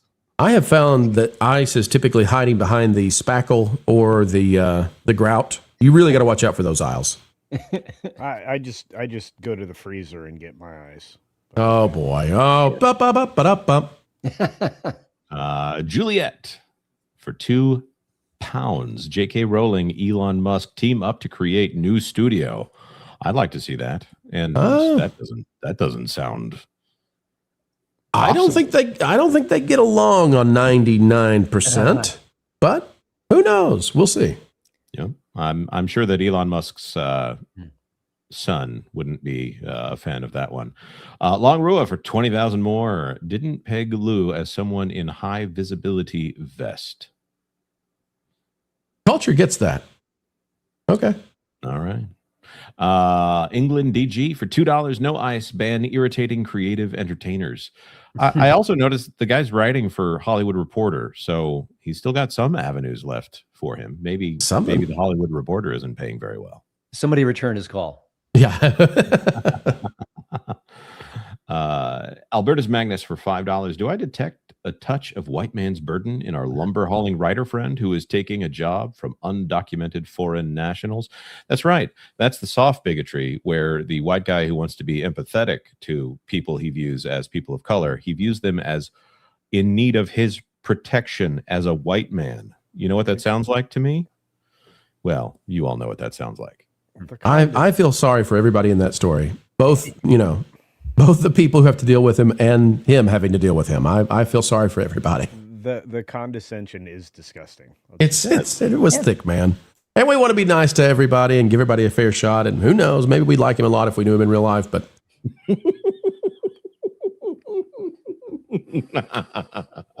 maybe. All right, ladies and gentlemen, we got to say farewell to our good friend who is fair today, Jonas J. Campbell. Jonas, we're going to see you real soon, though. You're doing That Park Place tomorrow at noon Eastern. Tell the folks out there what's up on the channel. We are going to be skewering some of the crazy behaviors of people at Disney and around Disney and about Disney. Marvin and I, we have a little bit more free form of a show, so you never exactly know what we're going to be talking about. If you guys don't show up, actually Pro might not continue to let me and Marvin do this show. So please do show up there. But more importantly, we're going to have a 30K live stream on That Park Place tomorrow. Pro, what time was that live stream? 4 p.m. is what I was told in the meeting. 4 p.m. Eastern, a 30K. Although maybe it would make sense to be at 3 p.m. We'll go with 4. 4 p.m. 30K celebration for TPP, where all the news should be fun and will be tomorrow. Yep, that's right. I should have enough time to get back from Lowe's by then. So talk to you later. Thanks. God bless you. You're with me, everybody. You're a modern day Harriet Tubman, sir. Go into Lowe's like that. I am a gun-toting Republican. So get out of here. He's heading over there to hang out with all the people who have Subarus. So anyway. Oh boy. All right. Well, let's see what we got here. All right, it's time for our final story, folks, and this one really free money. That's all I can tell you. Free money is happening in California. We talked about this the other day about how much money they're ready to spend to try to save the entertainment industry, not through meritocracy, not through generating anything, but through tax dollars. And this one with Disney takes the cake. Let's talk about it right now.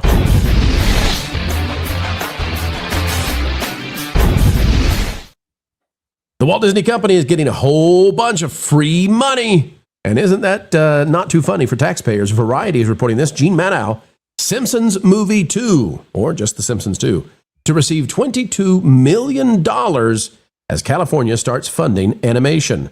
That's right, California taxpayers, you are paying for the pain of making The Simpsons. Here's what it says. The Simpsons Movie 2 will be among the first animated films to receive fundings from the state of California. That's Disney. Getting $21.9 million from the state's expanded production incentive program. The sequel is among 38 films, 8 studio projects, and 30 independents that will receive a collective $193 million in tax credits from the California Film Commission. 2 other animated features, Phineas and Ferb, that's Disney, and an as-yet untitled project from DreamWorks Animation will get state subsidies of $3.5 and $24.7 million, respectively. The legislature voted last year to include animated projects in the program for the first time, as it more than doubled the overall expenditure to $750 million per year. The Simpsons Movie 2 will receive a credit worth 35% of its qualified California expenditures, with a cast of 22 actors and a crew of 195. Disney announced the sequel last fall with a release date of July 23, 2027, some 20 years after the original film hit theaters. Christian, this is just free cash that's flowing from California taxpayers to pay for cartoons now. And the latest we are hearing from the politicians running to be governor, they want the $750 million uncapped. I don't know how that's even possible. I don't know how this doesn't bankrupt the state as they chase after making the kind of content they want to make without checking with the marketplace. But if I'm Disney, yeah, give me some free money. We'll make, for $20 million, we can make some movies. You know, I spoke to an indie filmmaker a few months ago about he wanted to shoot in LA. He just couldn't. It just wasn't economically viable. Shouldn't he get money like that as opposed to a mega corporation like Disney? I mean, that just seems odd. And also, animation, Disney, LA, like I don't even quite grasp that. And I mean, they're not building sets. They're not like, you know, often with a movie, there's all these different tangential costs and businesses and restaurants and lumber and this is animation. It doesn't make sense to me. What am I missing here? Well, here's the other crazy part about it. Okay.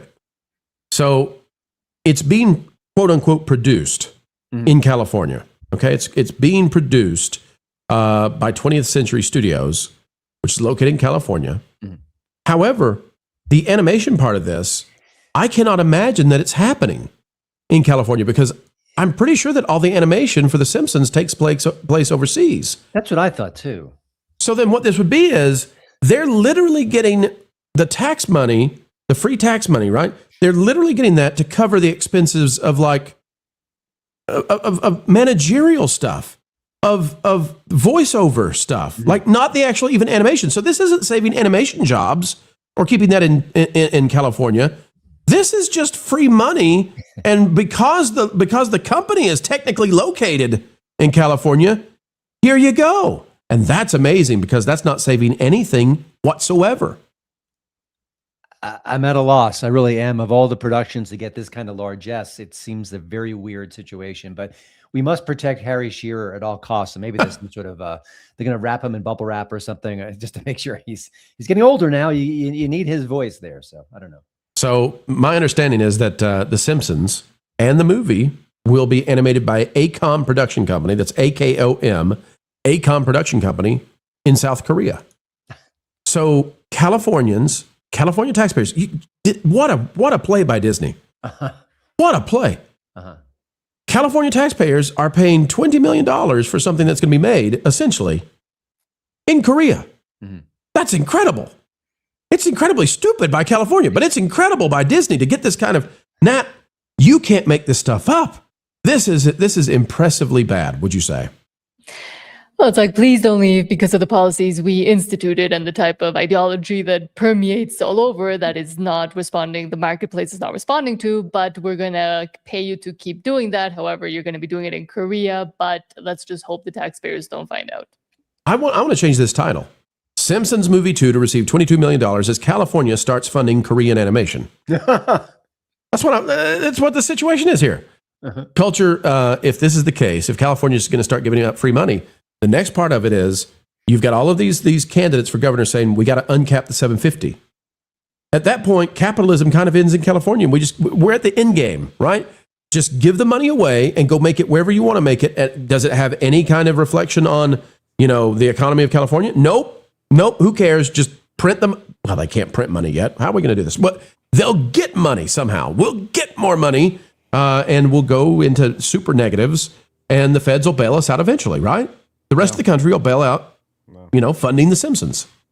No. In fact, I think that we've seen this scam run once already in Atlanta where money moved out of that state to do productions elsewhere. That is absolutely disgusting. And I think the taxpayers and the people who vote on these things are going to hold people accountable there. The problem is in California, they don't hold anybody accountable for their massive amounts of debt increases. And right now, the deficit in California is abhorrent. Ever since Gavin Newsom has taken over, he has created nothing but a debt-funded state in the world's 7th largest economy. How you can possibly do that when you're competing with nations is mind-boggling. But most of it's because of unrestrained social programs that are frankly complete and utter failures, including their fight with homelessness. I'm not telling Christian or anybody else who's familiar with California anything they don't know. This is an ongoing problem, and the fact that when this story dropped, it was one of the things that I mentioned in a live 6-minute daily. I'm just not, frankly, surprised. And look, there are only going to be a couple of candidates that are going to appear on the ballot in the primary because they have a jungle primary in California that are going to be worth, voting for. One of them, actually both of them, I believe, are businessmen. So, frankly, everybody else that's in consideration for the top job in California as Governor Goodhair tries to move on to a presidential election, it would be worth voting for. And understand the fiscal liabilities that the state actually has. Expanding this, as I mentioned in a previous segment we did today, expanding this isn't the solution. It's just going to give you more problem. Not just in Hollywood, but in overall, the state of California. I don't know how anybody could disagree with that.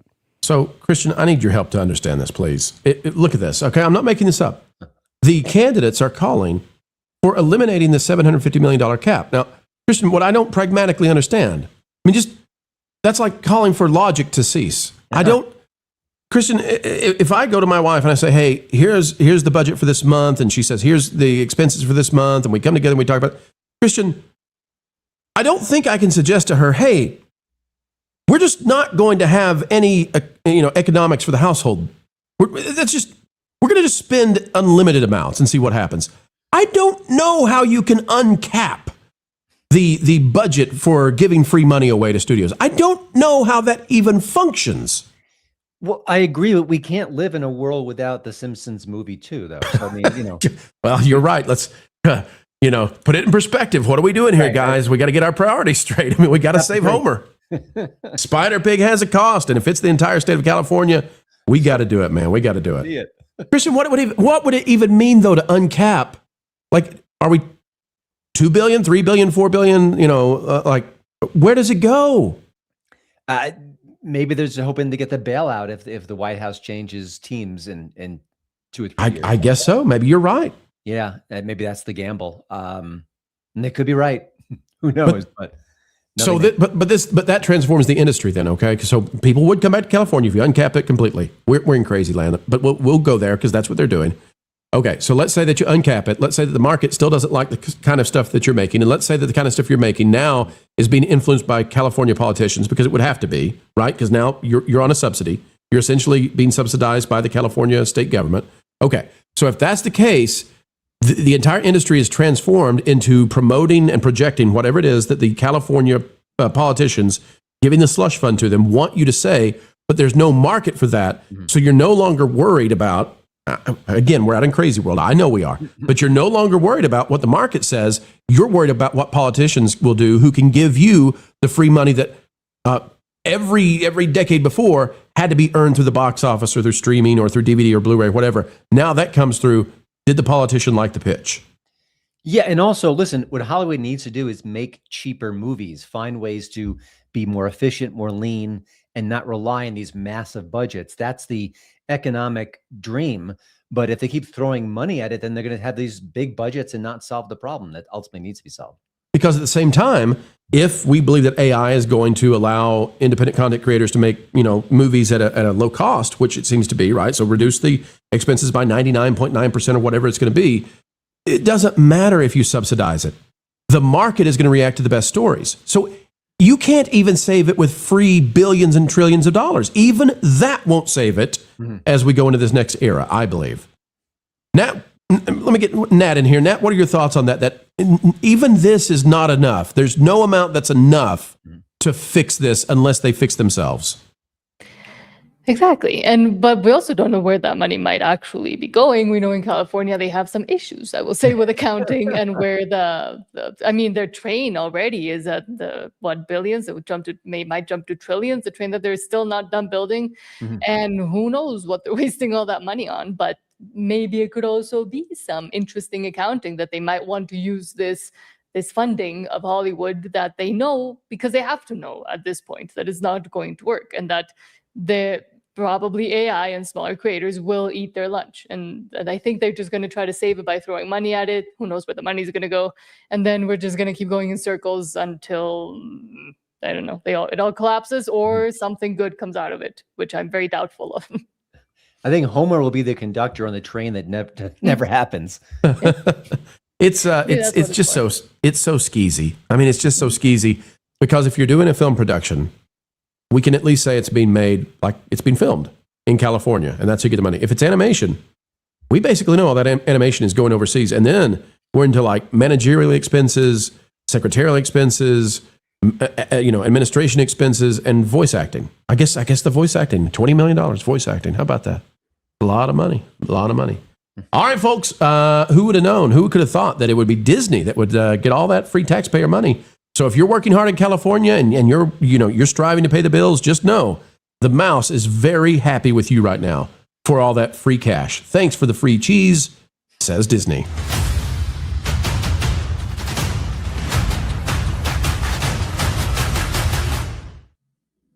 Folks, we've had a great time. We've had a good time, and we are so happy to put what you have to say back on the screen one last time before we say adios. But do know that we'll be back tonight for a very rare evening Thursday live stream. I'll be reviewing the Michael movie live tonight, probably about 10 p.m. We may move it to 10:30. I'll check and see how long this thing's going to last and all that. But tonight, a live pro show reviewing the Michael movie. Christian Corralejo for 10.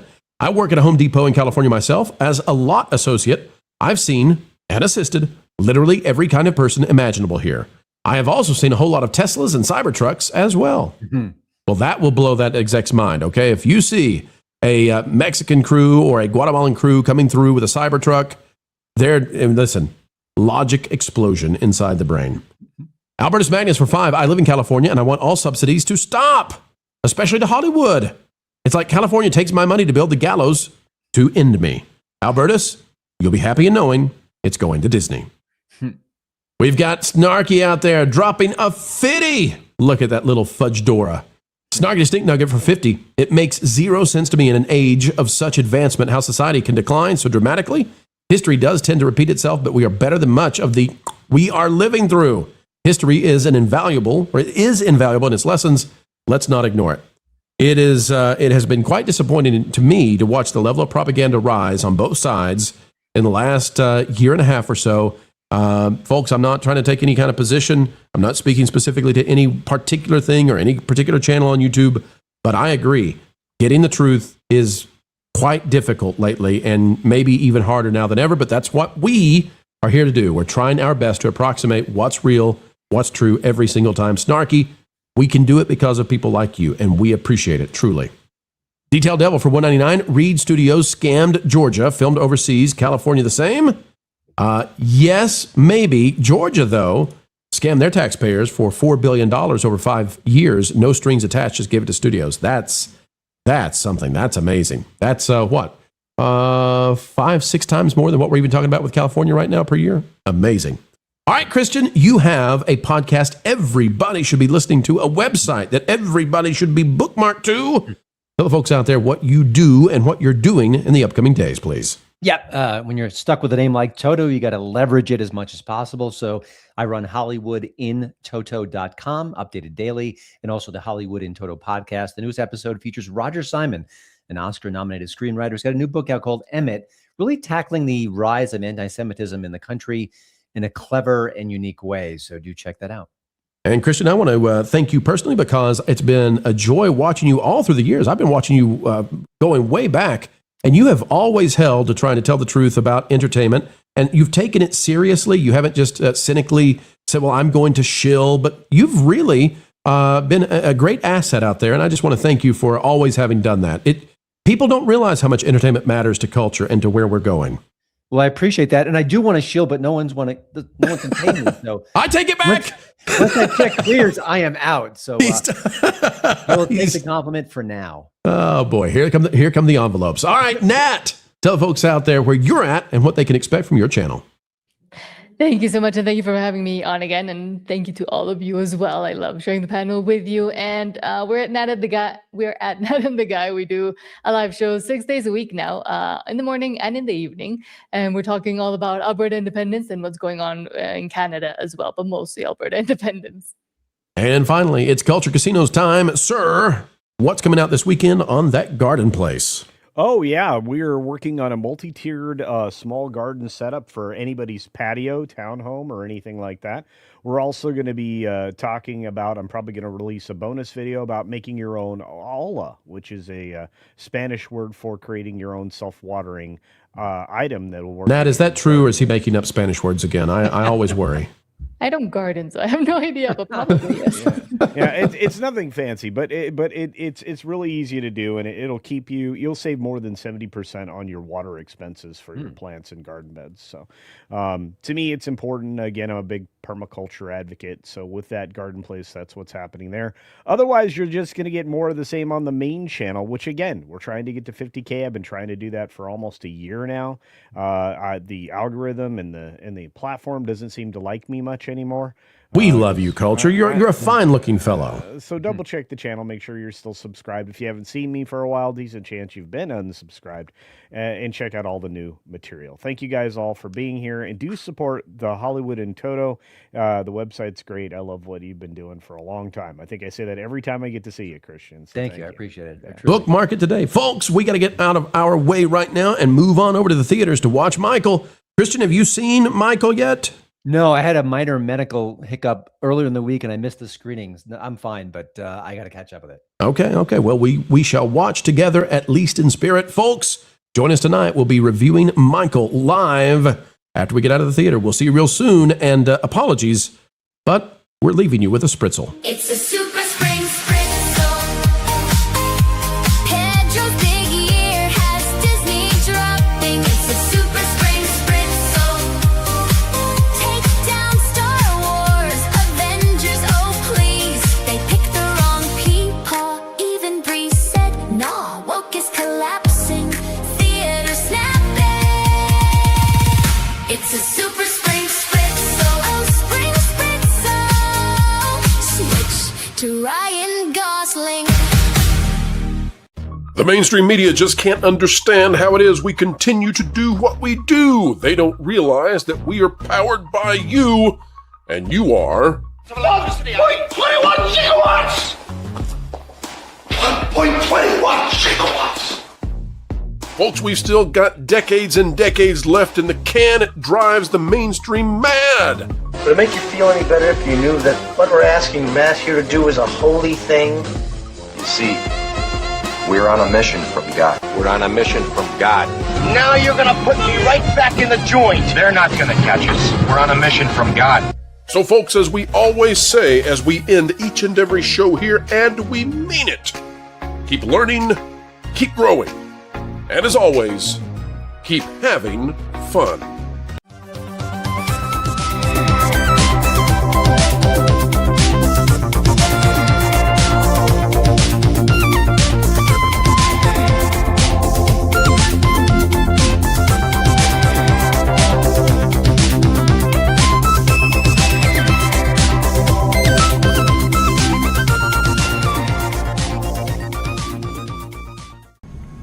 Every time they hit him, he stood back up again. So they hit him harder. Still, he got back to his feet. Standing man.